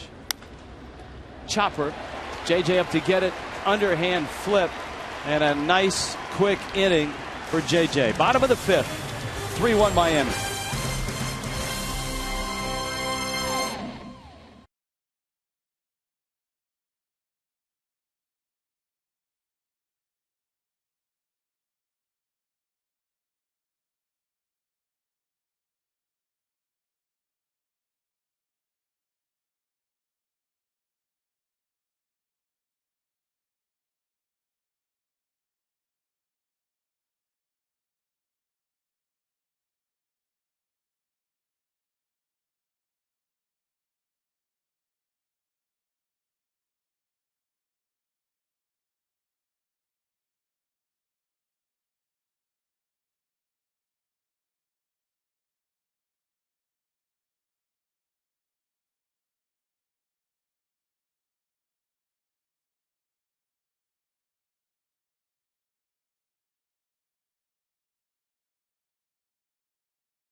Presentado en SAP por Toyota.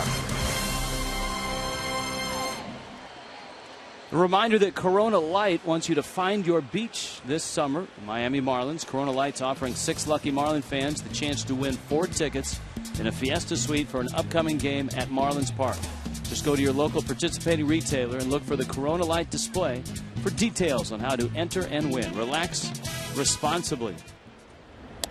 And the Ramirez takes a fastball for a strike. Hanley has flied out, doubled. Bottom of the 5th, 3-1. Miami on top. Cliff Lee has thrown 69 pitches. Marlins have 6 hits to go with their 3 runs. Yeah, one of those hits, Hanley Ramirez double back in the 3rd inning that got things going, and Hanley has had 2 really good at bats tonight. Hanley flied to deep right center his first at bat, and it was a good at bat because it moved Jose Reyes from 2nd to 3rd, and he scored on a ground ball. Lee comes in, and it's 2-1.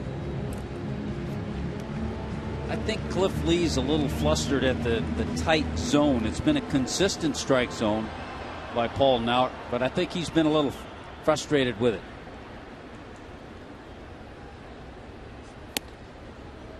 Pitch is up, and now it's 3-1. Cliff Lee generally is a pitcher that doesn't take a lot of 3-ball counts. He usually goes after hitters right away.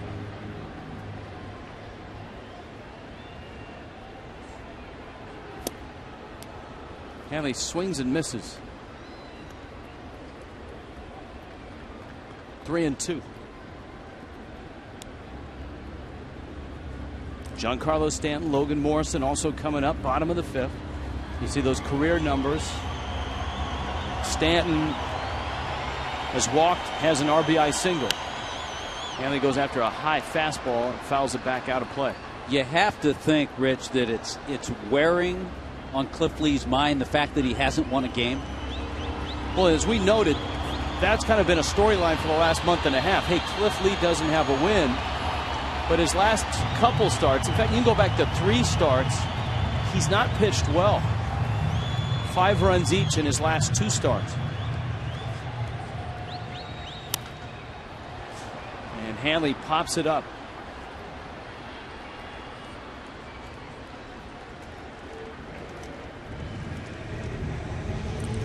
Both of these teams are looking up at the rest of the National League East. Tico brings you the standings. The People's Gas. Marlins 8.5 back of the Nationals. The Phillies are 9 back.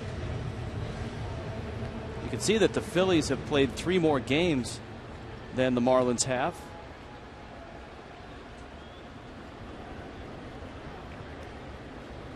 Yeah, the Nationals are in Atlanta tonight and have a 4-0 lead over the Braves in the 4th inning. And the Mets, they're out in Los Angeles.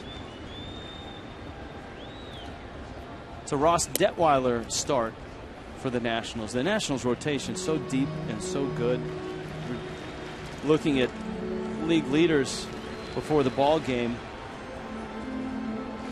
Strikeout leaders. You know, you expect to see Lee up there. You expect to see Josh Johnson up there. They're not in the top 10. Steven Strasburg, 118. Gio Gonzalez, 108. Those are your 1 and 2 in the National League. And there's that low pitch that Paul Nauert's not given to either starter. Yeah, they have those swing and miss guys.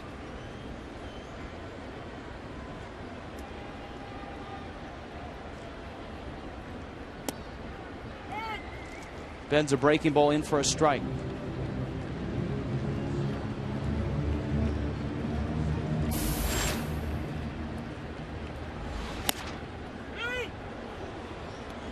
Three and 2. See if he goes with that backdoor cutter. Look for about 85, 86 miles an hour. No. Hammered to left. He tried to sneak the fastball by Giancarlo. You can't sneak the fastball by Giancarlo. So Stanton has 2 loud hits. One drove in a run in the 3rd, and this one here with 1 out in the 5th. Boy, that's some quickness. That's a big guy that has a short, compact swing on that pitch right there.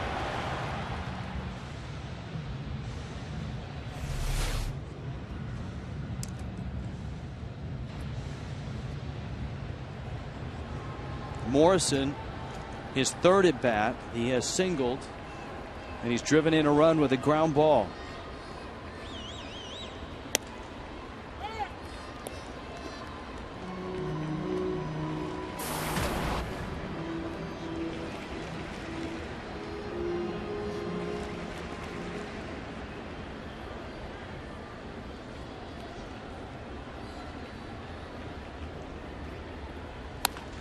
Morrison to right. Pence is after it at the track. He can't get it. And it hops up over the wall. That's going to be a double. Fortunate for the Marlins that Pence couldn't get it. Fortunate for the Phillies that it bounced over the wall because Stanton would have scored. That's a long double, about 390 feet worth from Logan Morrison. And his 2nd hit off Cliff Lee. So the lefty in this case, and I'm sure Logan Morrison will be in there against Cole Hamels tomorrow night as well. Bad route by Pence. Looked like he should have gotten there, and he kind of wandered in the wrong direction. By the time he regrouped, the ball was by him. Now you got a big at bat here by Justin Ruggiano with runners 2nd and 3rd. The Phillies infield up the middle is back. Corners are in. Ruggiano drills one center field deep. To the wall it goes. Stanton scores. Morrison scores. 5-1. Justin Ruggiano is going to be in there again tomorrow night, too. He keeps earning playing time every time he's in the starting lineup. 2 more hits tonight. This one a big one. There's that cutter. Got middle of the plate. No chance for Victorino. That ball was scorched into right center.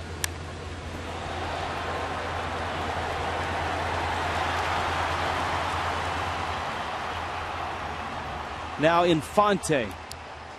Marlins trying to add on now. Infante takes a strike. Ruggiano with a 2-run double. The Marlins have 4 doubles against Cliff Lee tonight. And what did we tell you about Lee's last 2 starts? He had given up 5 runs in each of those last 2 starts. He's given up 5 here tonight. Pence comes in. Utley spins around. Let's check in with Craig Minervini. Craig? Well, Rich, talking to Ozzie Guillen today, he was talking about Justin Ruggiano, and he said, I was talking to my staff. I said, how was this guy down in AAA? Everything he's done up here, whether it's been defensive or offensive, has been impressive. And he said, hey, you saw the other night, he did play even against right-handers and kind of indicated he might get more starts, whether it's lefty or right-handers, which I don't think anybody would disagree with, that he's earned that opportunity. You know, Craig and Tommy, there are guys that get buried in AAA because of what's above them in the organization in which they're in. And when Ruggiano was playing all those seasons in Durham, you know, they had B.J. Upton in center. They had Carl Crawford in left. Runner goes, and Ruggiano steals third easily. And, you know, some people say, well, he must have been in AAA for a reason. Maybe one of those reasons was there just wasn't a place for him. Yeah, then unfortunately sometimes guys get tagged. Well, he's a AAA player. But the other thing, watching him do that goes back to what Ozzie said. A guy who's played for Joe Madden knows how to play the game. And Ruggiano knows how to play the game. Saw that Cliff Lee wasn't paying any attention to him and took off to third base. And I've seen guys who are buried at AAA become really good major league players. We all have. Raul Ibanez is a great example. Absolutely. Scott Pasednik is another example. 3-0 pitch. It's up. Oh, it's a high strike. Gabby thought it was up too. He was headed towards first. 3-1.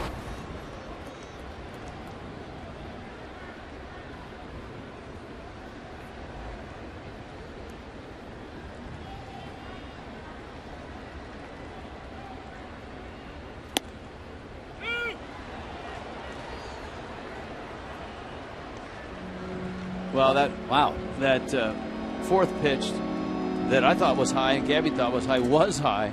That one is the very tip top of the strike zone.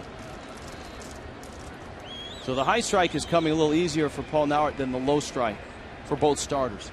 3-2. Looked like a changeup.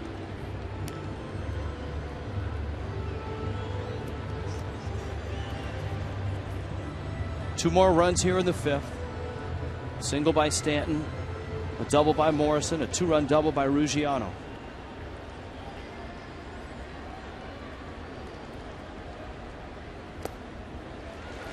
Lost him. Pitch count continues to rise. Bullpen is busy. Raul Valdez.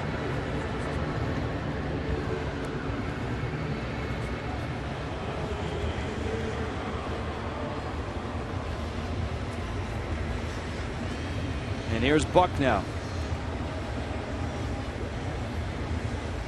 Right now, pitching coach Rich Doobie in quick conversation with Charlie Manuel.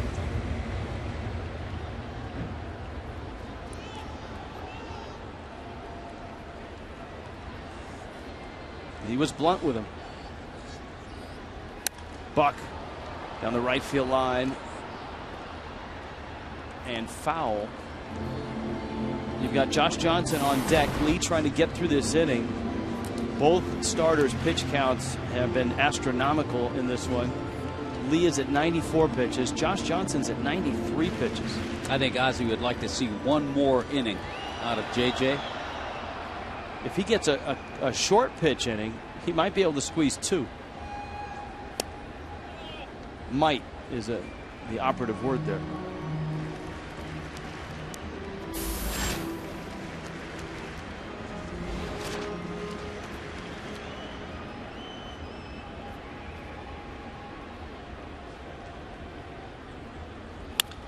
John Buck drills it left field, base hit.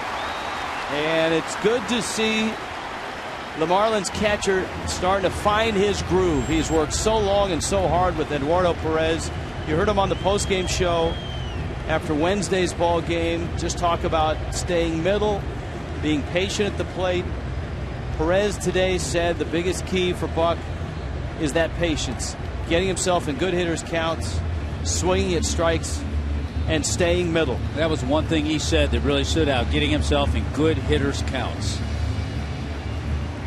Cliff Lee knocked out of the ball game here in the 5th.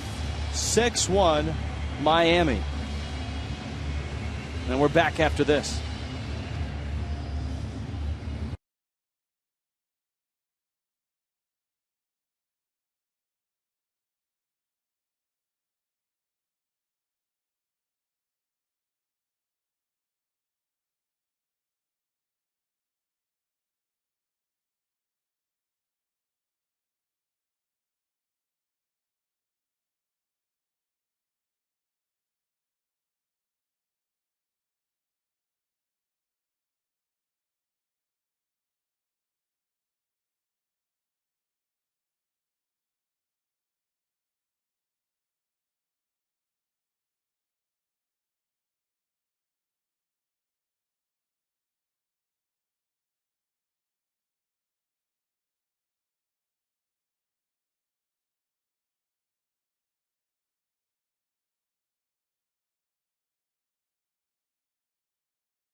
Florida.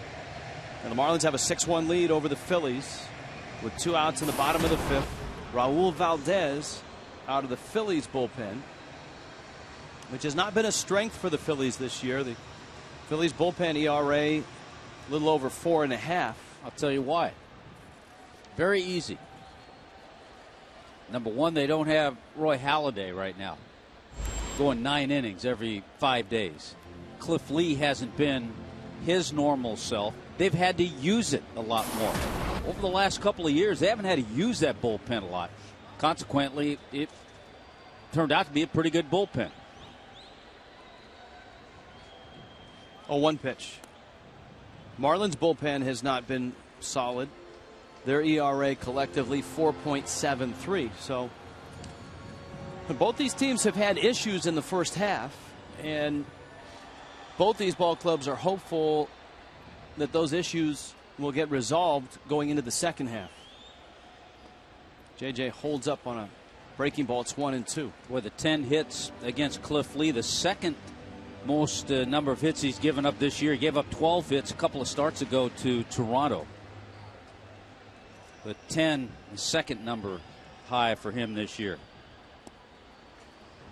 JJ swings and misses, but a nice inning for the Marlins. They tack on 3 runs here in the bottom of the 5th.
tomorrow is the Marlins annual equipment drive. My assistant here, Chase from Boca Raton, is helping me out with the sign. For more information, baseballtomorrowfun.com.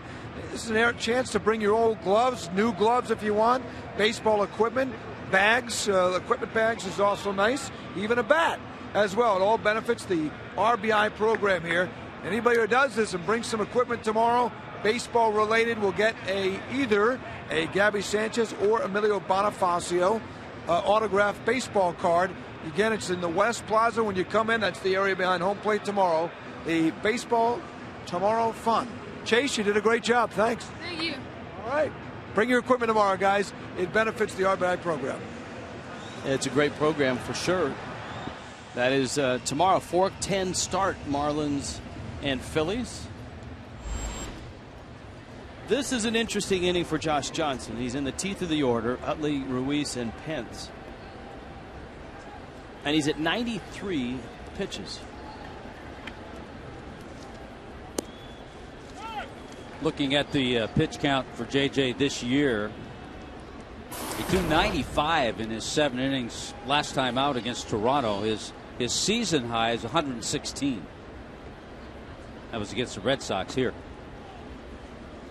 It's a real interesting feeling looking across baseball and looking across the country at all the high temperatures, and yet playing here in air-conditioned comfort in Miami. They're playing tonight in St. Louis, the Cardinals, and temperatures have been for the last few days over 100 in St. Louis. Pirates have a 2-1 lead in the 3rd inning against the Cardinals. 101 degrees at game time. Johnson finishes off Utley. Second time he has struck out the Phillies second baseman. As we said at the very beginning of the game, the Phillies are seeing a lot different Josh Johnson than they saw back on April 11th when he was beaten by the Phillies and Roy Halladay. He was singled to death. That was start number 2 for JJ. Gave up 11 hits and 6 runs in 3 2/3 innings. Had just 1 strikeout in that start. Ruiz fouls a pitch back. Good fastball, live, 94. He struck out Ruiz a couple of times tonight. Nationals still beating Atlanta 4-0 in the 5th. That's in Atlanta.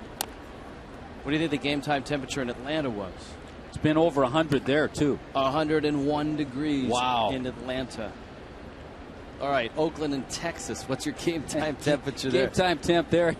Actually, probably in the 90s. It is, yeah. 96 degrees. Marlins are headed, of course, to Milwaukee, then to St. Louis. 86 degrees at game time for the Brewers and the Diamondbacks. Diamondbacks have a 6-1 lead over Milwaukee early on in that one in the bottom of the 3rd. You know where it's been hot and the ball's been flying and it's been in the news? That's Colorado. The Denver awful fires those they've awful had. fires in Colorado Springs. Yep. It's been upper 90s for those folks in that area. Hanley throws across the diamond. And he gets Carlos Ruiz. Only run for the Phillies tonight came on this Hunter Pence home run.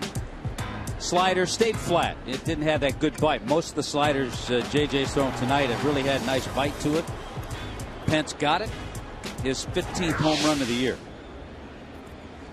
And a 5-game hitting streak for Pence.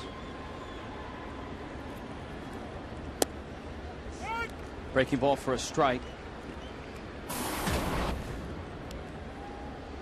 Pence is still relatively young in terms of contract status. He has 1 more year of arbitration left.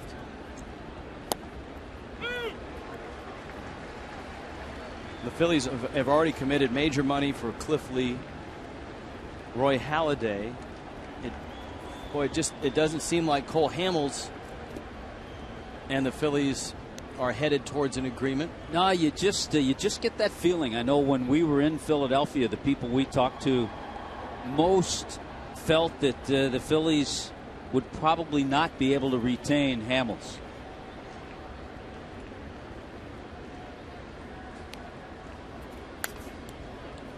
One of the interesting twists in the return of Ryan Howard is that the Phillies have started to look for an American League team that might need Jim Thome. Because when Thome hit interleague play and got to DH, he lit it up. Yeah, his eyes lit up when I talked to him about that today. He said, yeah, 4 or 5 at-bats every game. He just hasn't fared well as a pinch hitter. But some American League team, I'll tell you what, a contending team looking for a DH. Absolutely. Wow.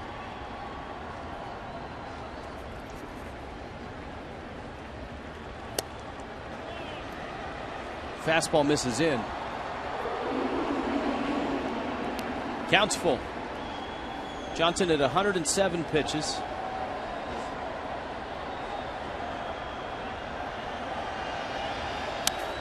Breaking ball, fly ball. Right center. Stanton is there, and whether JJ has another inning left in him, we'll have to wait and see. In a 6-1 ball game, we move to the bottom of the 6th.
Jose Reyes, last 19 games against the Phillies.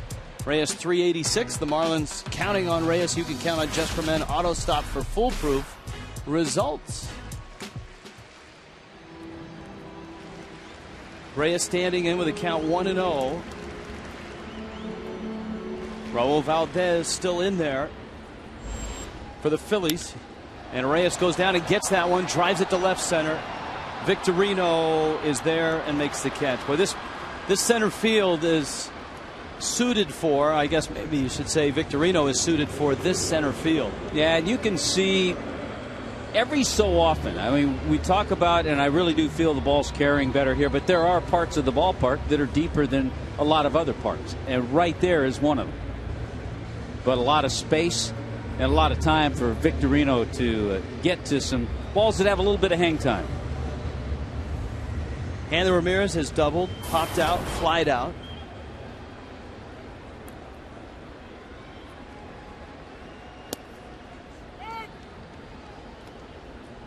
And a strike from Valdez. So it's Cole Hamels and Mark Burley tomorrow afternoon, 4:10 start. Hanley in the air to right center. And Pence is over.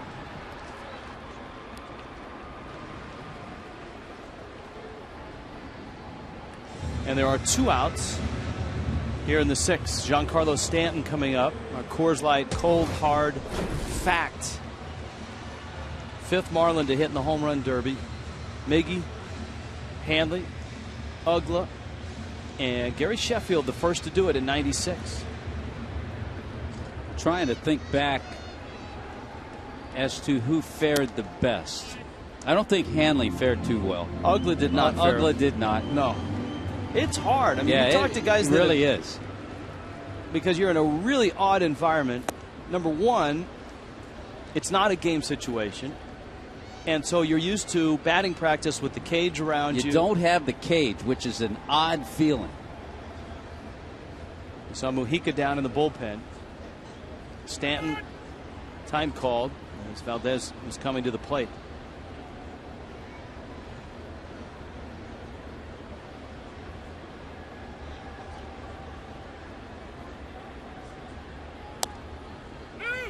I think you have to plan your strategy in the rounds. Like if you hit enough where it really you really have solidified yourself to move on, then you really need to shut it down, because some guys that have had monsters, and that's what everybody remembers about Josh Hamilton. He didn't win it that year.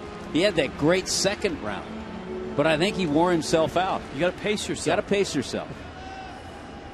And it's taxing.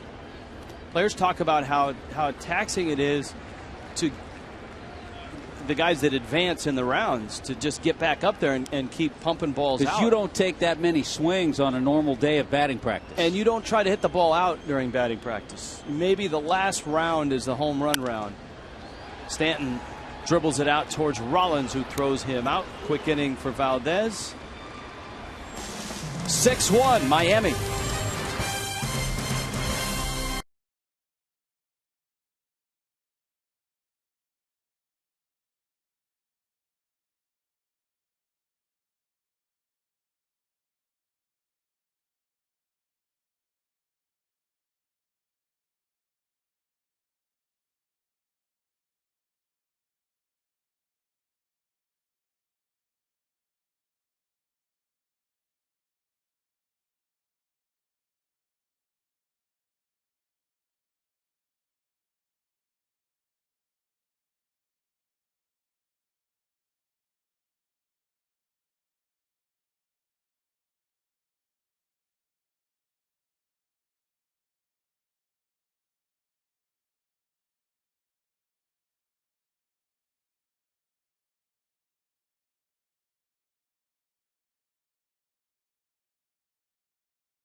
Tradition in Marlins Park, the Cholula Hot Sauce Dance Cam. And of course, it's also a tradition is throwing out the first pitch. Tell you what, Jake has some pretty good form, good control. Look at that; he almost threw it through Billy. Look at it. That's as good. Look at Billy. Billy was surprised. That's a good fastball. Jake Janso, Fairlawn High School. Good stuff and a good strike. And he's rocking the red-orange cap. Yeah. Now, let's see if the Marlins bullpen can bring this home. Edward Mujica enters the ball game. For Mujica, of late, it's not been a smooth ride. And I think you could say that about a lot of the Marlins relievers. And so as everybody tries to turn the page from June into July, the Marlins are hopeful that the bullpen also follows suit. There's a nice opportunity here. They've got a 5-run lead to protect and 9 outs to get. Roller, Infante throws out Victorino. And with one pitch, Mujica gets it out.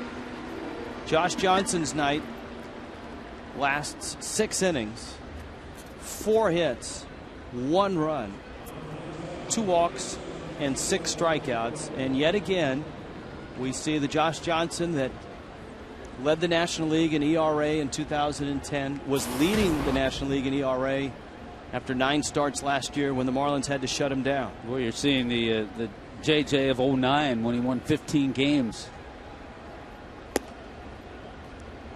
Now Polanco is 1 for 2. He is singled. Polanco always looks like his helmet is one size too small. Off of Mujica, and only Burley can make that play as it rolls across the baseline. Mujica says he's fine. I think it hit Mujica. Let's take a look. The only other thing it could have hit and bounced that way would be the pitching rubber, and it did hit him. Like it hit one of his feet. Sean Cunningham, Ozzie Guillen out.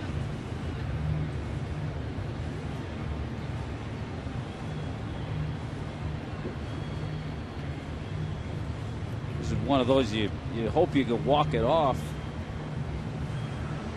Head athletic trainer Sean Cunningham. That's one of those where you got to say that's coming in hot. That's coming in hot, yeah. Coming at me hot. That's when all is settled and you realize Mujica's okay, and you really can't joke, because just the other day Andy Pettitte took a ball like this, ended up with a broken ankle, and was going to miss 6 to 8 weeks.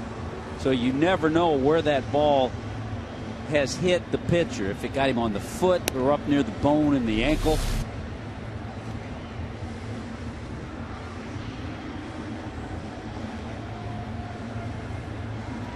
I think it got him more on the shoe, lower down on the foot as opposed to up in the ankle.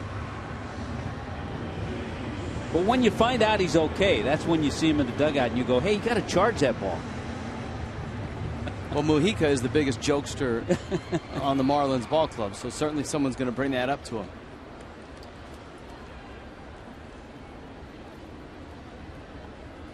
Polanco's aboard with a base hit. Here's Mayberry.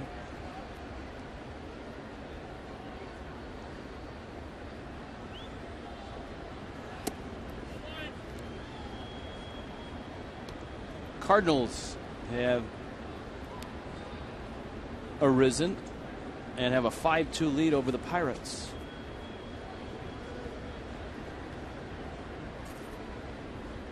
Alan Craig with a 3-run homer. The guy who's on fire is A.J. Pierzynski of the White Sox, who's hit a couple of home runs tonight at Yankee Stadium against the Yankees. White Sox lead 8-6 in the 6th. Jeremy Horst was just brought up. The Phillies releasing Chad Qualls from their bullpen. They shuffled the deck. Not only did they bring Horst up, but Brian Sanchez, the former Marlin, is back in the big league. And he's in the Phillies bullpen. A former Philly, right? Yeah. Former National, former Philly, former Marlin. Now current Philly. And one of the good guys. Always good to see Brian. Yes. There he is. There's Sanchi. No doubt the splitter has got him back in the big leagues.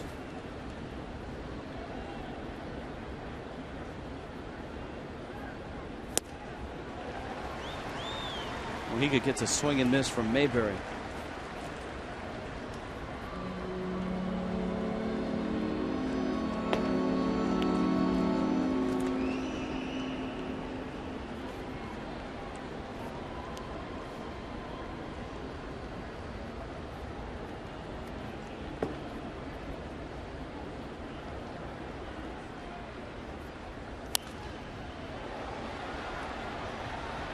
Fouled straight back and out of play.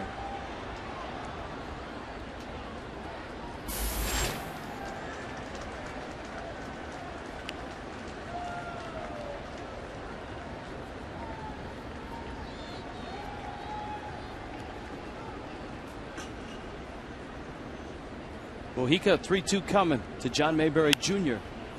Ground ball, Hanley to his left. Infante's turn on the money.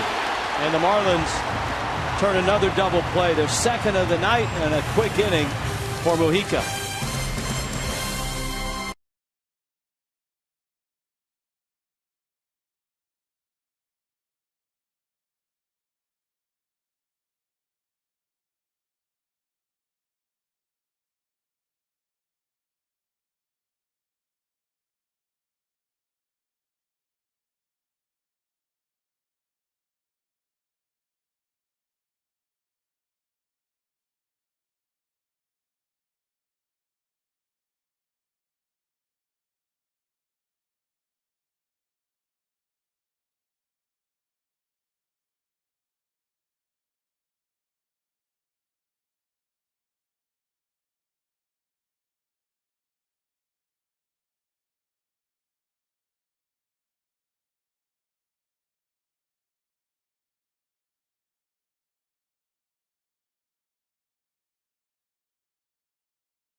able to go on the attack early. Double by Jose Reyes. It looked like Cliff Lee mishandled that, couldn't make the play, and the Marlins got a run in the first inning. Then in the third inning, Hanley's had good swings tonight. He scorches a double down the left field line. Giancarlo with an RBI base hit that ball very well. Marlins got a couple of runs in that third inning. In the fifth inning, they got a few more, 2 of them on this double by Justin Ruggiano. Been a well-balanced attack tonight in the Marlins lineup.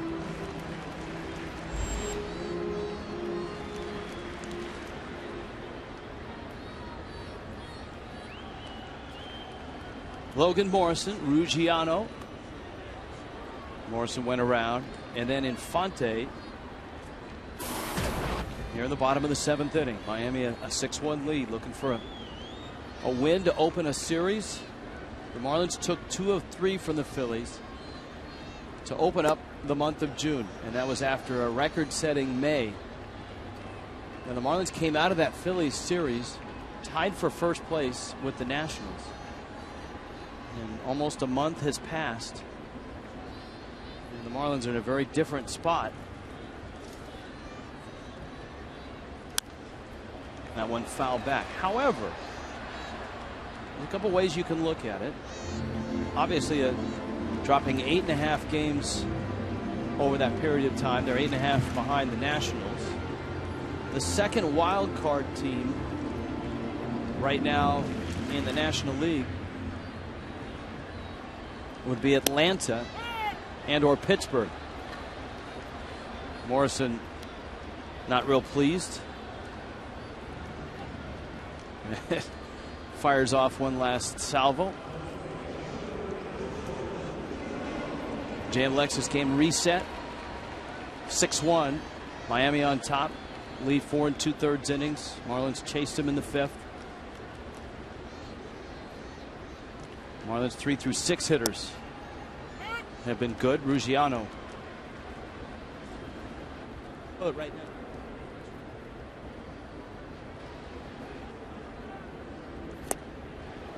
Change up by Valdez. Ruggiano swings and misses.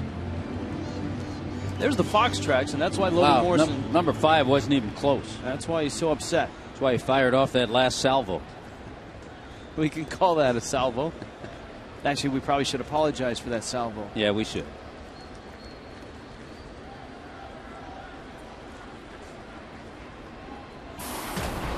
Well, Morrison has a single and a double. Ruggiano a single and a double.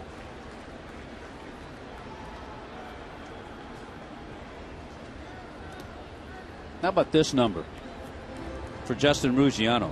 The last 5 games he started now, he has 9 hits in 18 at-bats. Ozzie started him against the right-hander on Wednesday, Joe Kelly, and wouldn't be surprised to see him in the lineup against more right-handers. Joe Blanton is throwing on Sunday. It's another lefty tomorrow night with Cole Hamels. Mark Burley going for the fish. Wow. Ruggiano is locked in right now. Drills it to left field. The Marlins, after Sunday, start the road trip. The road trip leads up to the All-Star break with 4 games in Milwaukee. They'll see just one left-hander in that series for the Brewers, Randy Wolf. You know, the irony of Ruggiano here with the Marlins is that in the offseason, the Marlins invited him to spring training. Yeah, he was on their radar as a non-roster player, and it came down to Houston or the Marlins. And Ruggiano figured he had a better chance to play with Houston. And you know what? If I was Ruggiano, I probably would have chosen Houston as well. J.D. Martinez had such a good spring, the local kid, and the Astros are in a transition year. They wanted to go young, and Ruggiano didn't quite fit, so he ended up in AAA, and he was tearing it up in AAA. Infante sends it out to center field. And then all of a sudden the Marlins had a need for a right-handed bat, especially one that could play center, and then Ruggiano had already been in their sights, and that's when they arranged and made the deal with the Astros. And Rich, so much of that is part of your organization and your scouting. Organizations have scouts, the Marlins and everybody else. They have scouts that watch all the minor league teams, AA, AAA, A-ball. And you don't just make that move until you have had somebody watching him for some games. So hats off to the scouts who made that recommendation. I think fans and some players would be surprised at how many scouts watch batting practice, watch what a player's habits are during batting practice. What is a player like when he takes ground balls or fly balls? What's he like in the cage?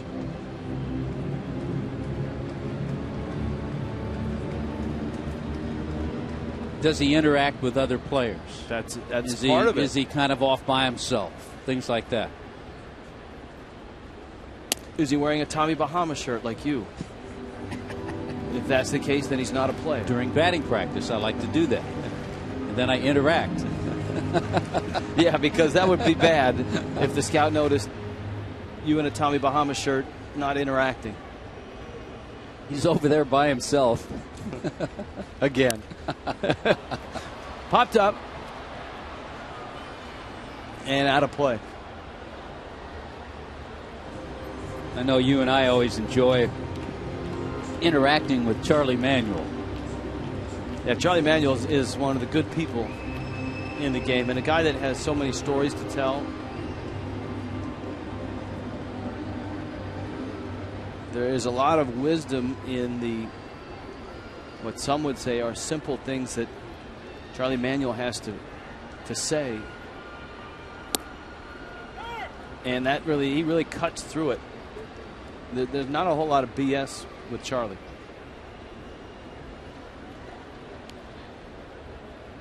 That's a guy that has had to earn everything in his life from the time that he was young.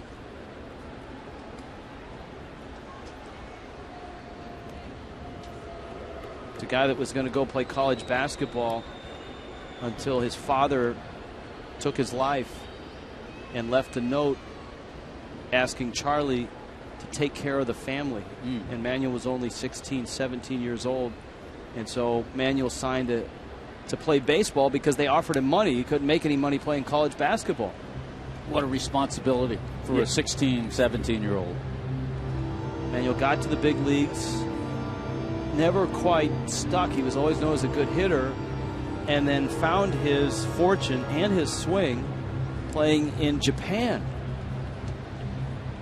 The first American MVP in Japanese baseball. Played 6 years there and hit 189 home runs, which was unheard of back then.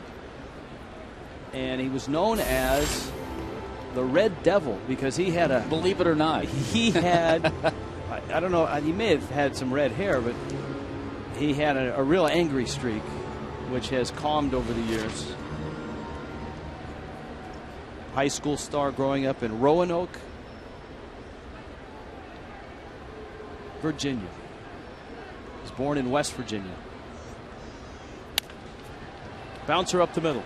Utley gets to the bag in front of Ruggiano. And the Marlins lead that runner to the 8. 6-1 Miami.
see that defense, a little bit of a bobble, but Jose Reyes stays with it.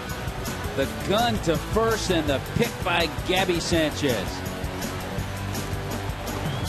Keep in mind, that was Cliff Lee, the runner, too, on that ball. Home Depot doing more on defense.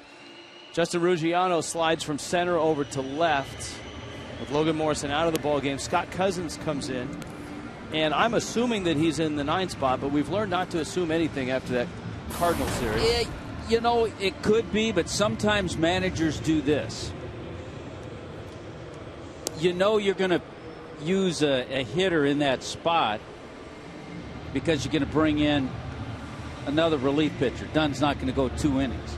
So sometimes a manager will leave that spot the way it is with the pitcher there so he can choose who he wants to pinch hit in that spot. If not, he made the double switch and he has Cousins there. Although you've got Dunn on there, and say Dunn were to get through this inning and the Marlins get a couple runs before that spot comes up, you might want to get more than 1 inning. And he's been tremendous in his 4 appearances since coming back to the ball club. He's pitched a little over 3 innings, has not given up a base hit, has not walked anybody, and has struck out 4. Hector Luna is up.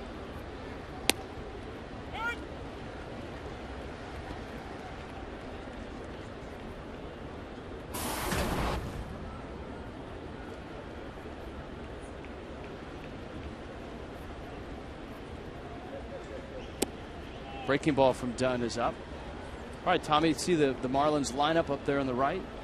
It does have Cousins, so the double switch was made.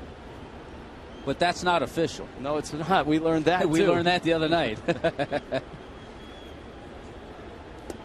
But I would assume that is correct. Like you, we're assuming that. Can you assume the double play? Only Greg Dobbs can. That's right. Way to go. That was from the other night. Very nice.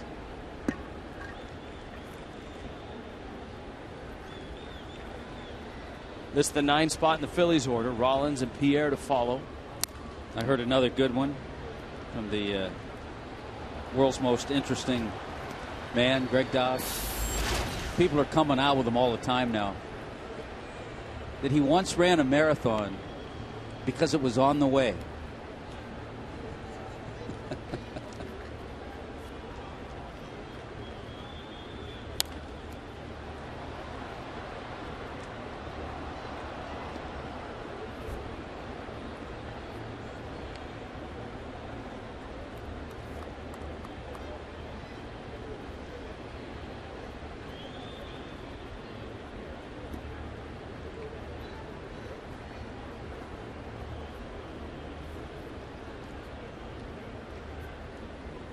Two. Cousins started back, now trots in. And Scott is there and makes the catch. So Dunn gets it out to open up the top of the 8th inning. Jimmy Rollins is on his way to the plate. Roy Halladay through a bullpen session today, through 33 pitches, and is progressing nicely, in the words of Rich Doobie, his pitching coach. So for Philly fans, that's great news. That's the hope of the Philly fan right now, is that they're able to maintain, climb in it, pick up a couple of games here, a couple of games there, then all of a sudden get their full complement in their starting 5. Cole Hamels has certainly held up his end of the bargain, but one of the disappointments has to be Cliff Lee to this point. Lee is looking at 0-5 if the Marlins hold this lead.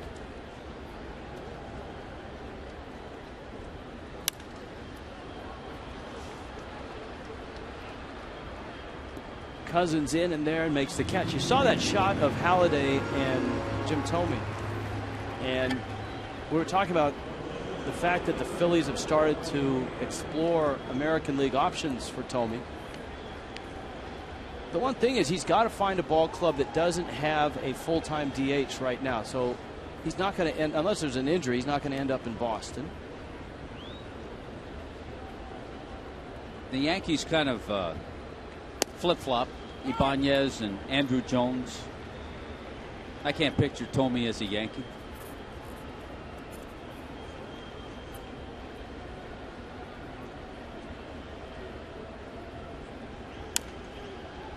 Pierre slaps it, Dunn. Got a piece and then throws him out. Nice play by Mike Dunn and a very nice 1-2-3 inning.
Thing that Goodyear has learned, making tires that go the distance, inspires what they roll into yours. Goodyear, more driven. Great shots tonight.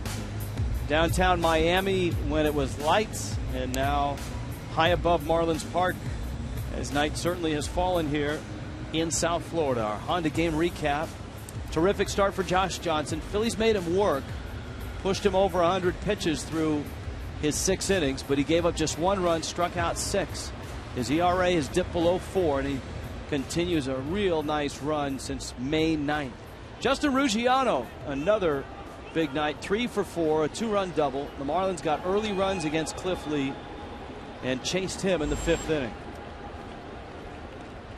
And John Buck did some of that damage. In fact, he was the last guy that Lee faced. And he fouls that pitch off from a new chucker. Left-hander Jeremy Horst came over from Cincinnati when the Phillies traded Wilson Valdez to the Reds. Had a little bit of time with the Reds last year. Just his 2nd appearance with the Phillies after spending the year in AAA Lehigh Valley. Before he left, he taught Aroldis Chapman how to do somersaults. How about that the other night? But you know what? The funny thing was, both Walt Jocketty and Dusty Baker immediately took him aside and said, look, we'll not be doing that again. We don't do that around here. But if you missed it, Chapman, after getting a save the other night from the mound towards the plate, they weren't gymnastic somersaults like, you know, they weren't Ozzie Smith type. Right. Yeah, just forward rolls. Tuck and roll. Tuck and roll. But he did 2 of them. He did. And I think, you know, obviously, if you're Dusty Baker and Walt Jocketty, you don't want to rile up or rub it in the nose of an opponent. That always comes back to bite you. His cousin swings and misses. I think the way Walt Jocketty put it to Aroldis Chapman is, we don't do that. And by the way, it has been confirmed. Cousins is in the number 9 spot. Thank you. With Ryan Webb getting loose. Thank you. Unless Charlie Manuel walks to the plate with a lineup card, scratching his head. I think we're okay. 0-2. Cousins first at bat in as a defensive replacement. You know, we've talked about these two ball clubs, Phillies, Marlins. I think another thing in this series, and then as the matchups continue, it'd be nice for the Marlins to get a little separation between them and the Phillies. Breaking ball foul back to the screen. Marlins have the Phillies for 3, and then on to Milwaukee for a 4-game series against a Brewers team that's 34-41 and about to be 34-42 if Arizona holds on to an 8-1 lead right now in the bottom of the 5th at Miller Park. That's going to be some scene. 4th of July in Milwaukee at Miller Park. The partying. The tailgaters will be out. The partyingest ballpark in all of baseball. I tell you what, they're getting ready already. Oh yeah. The big they're wheels, gassing up the grills. Big wheels of cheese. Huge wheels of cheese. Sausage. Fastball. Horse throws it by. Cousins. You know, the other thing about that Brewer ball club, they could be sellers as they approach the trading deadline. Many thought they would be right in the mix, but they have a couple of pieces that might be of interest to other clubs. Speaking of sausage and food and drinks, you can download the free MLB.com at the ballpark app for iPhone, Android phones. Just select Marlins Park, place your order. If you're in Marlins Park, if you go up to Citi Field, you can just switch over to Citi Field. If you're going to Miller Park for those 4th of July games, switch over to Miller Park and you can order food. You'll get a text message when your order is ready. You just walk up and get it. You don't have to stay in line. Rollins backhands and in one motion throws out a speedy Jose Reyes. A little vintage Jimmy Rollins there. 6-1 Miami.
First 6 innings, Edward Mujica, Mike Dunn, a pair of scoreless innings.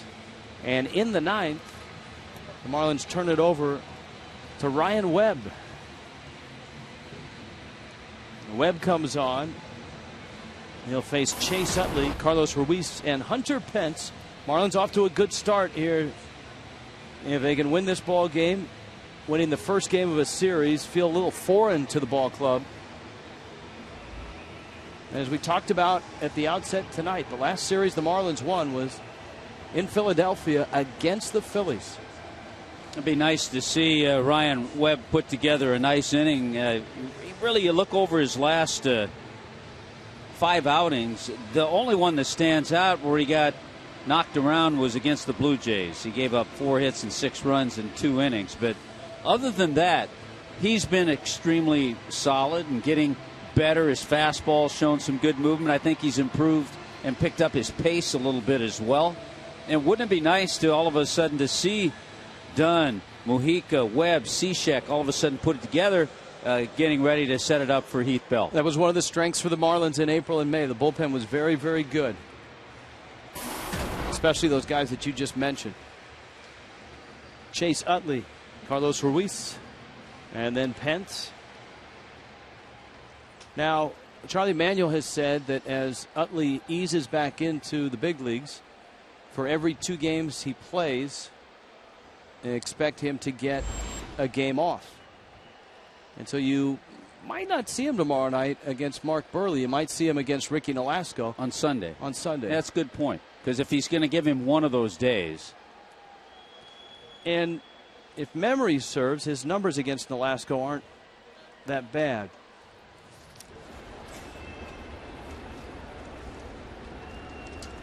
You ask, and I peruse the Chase Utley line, a home run, 313, 10 hits, 10 for 32. How is he against Burley, as long as you're on the U's? Probably hasn't seen him. No, I never saw him. Wow.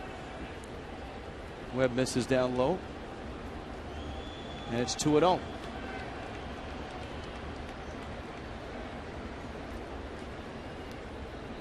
Utley, and you talked to Charlie Manuel, not only now, but I can recall 4 or 5 years ago talking to Manuel about Utley as he was emerging as one of the real stars of the game.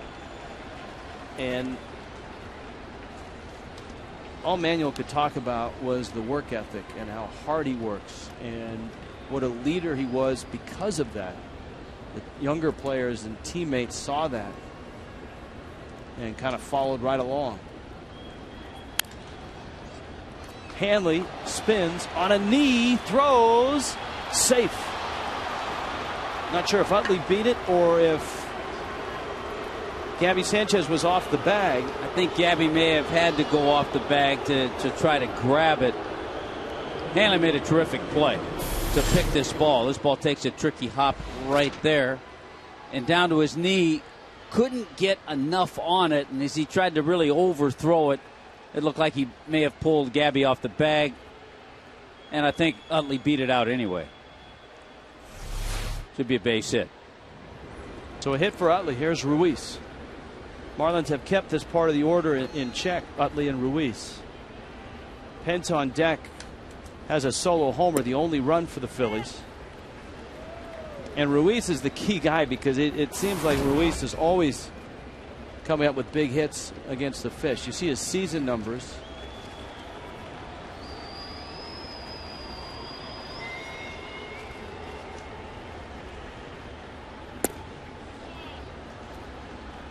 Webb misses away. Carlos Ruiz out of Panama.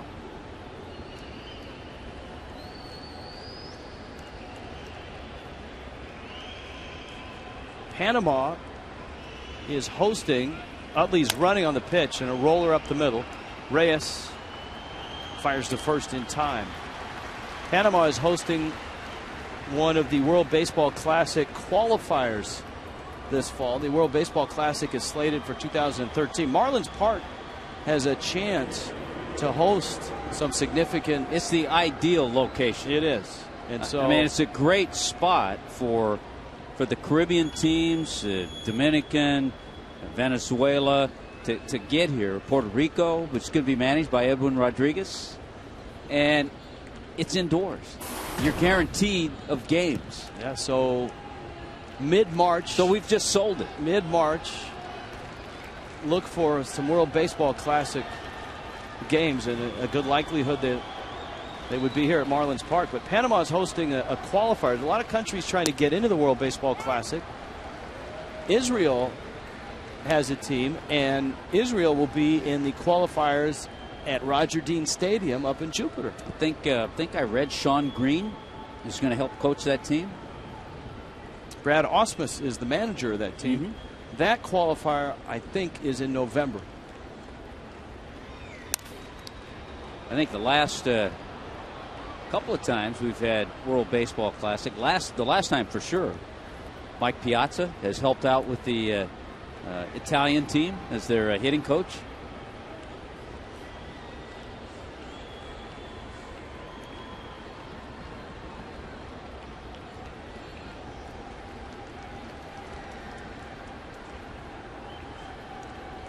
I remember last time, I want to say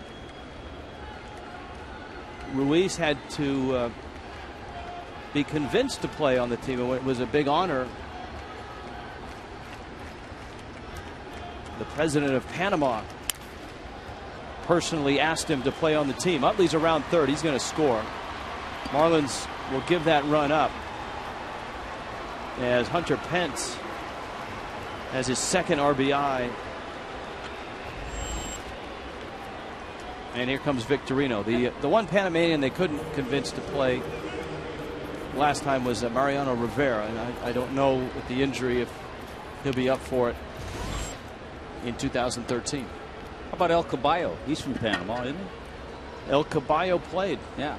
El Caballo and Carlos Ruiz. Hey, by the way, one of the encouraging things for the Phillies was as I watched Chase Utley score on that base hit. I know they have to feel good about the way he's running. And just watching him go from second to home on that base hit, it's got to be good news for the Phillies. He made some real athletic plays in the field in his only start against the Pirates that were a good sign. Had to make a leaping catch and start a rundown play in particular. Reyes goes out and he surrounds this one and makes the catch. And Victorino a 1-for-4 night. And Ryan Webb is an out away from finishing this thing 6-2. Marlins Live presented by Checkers. Right after this one, Craig Minervini, Jeff Conine, Heath Bell is in the bullpen. And I think this serves a couple purposes. Number one, if a few more runners get on, the Marlins could turn to Bell.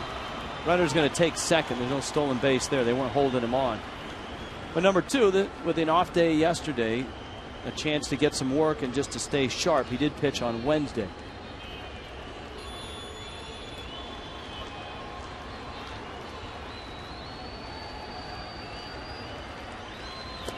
Well, one pitches. Swung on and missed. It's 0-2. Placido Polanco, couple hits.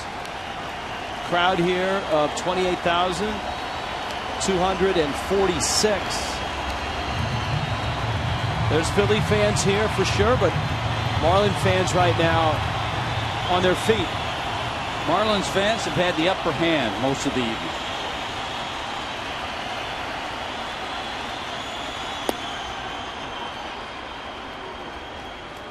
Webb misses outside. Polanco in the 7 spot.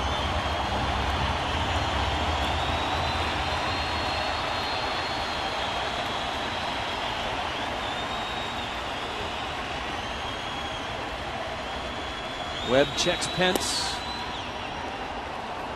And it's 2-2. Remember, tomorrow's game is a 4:10 start.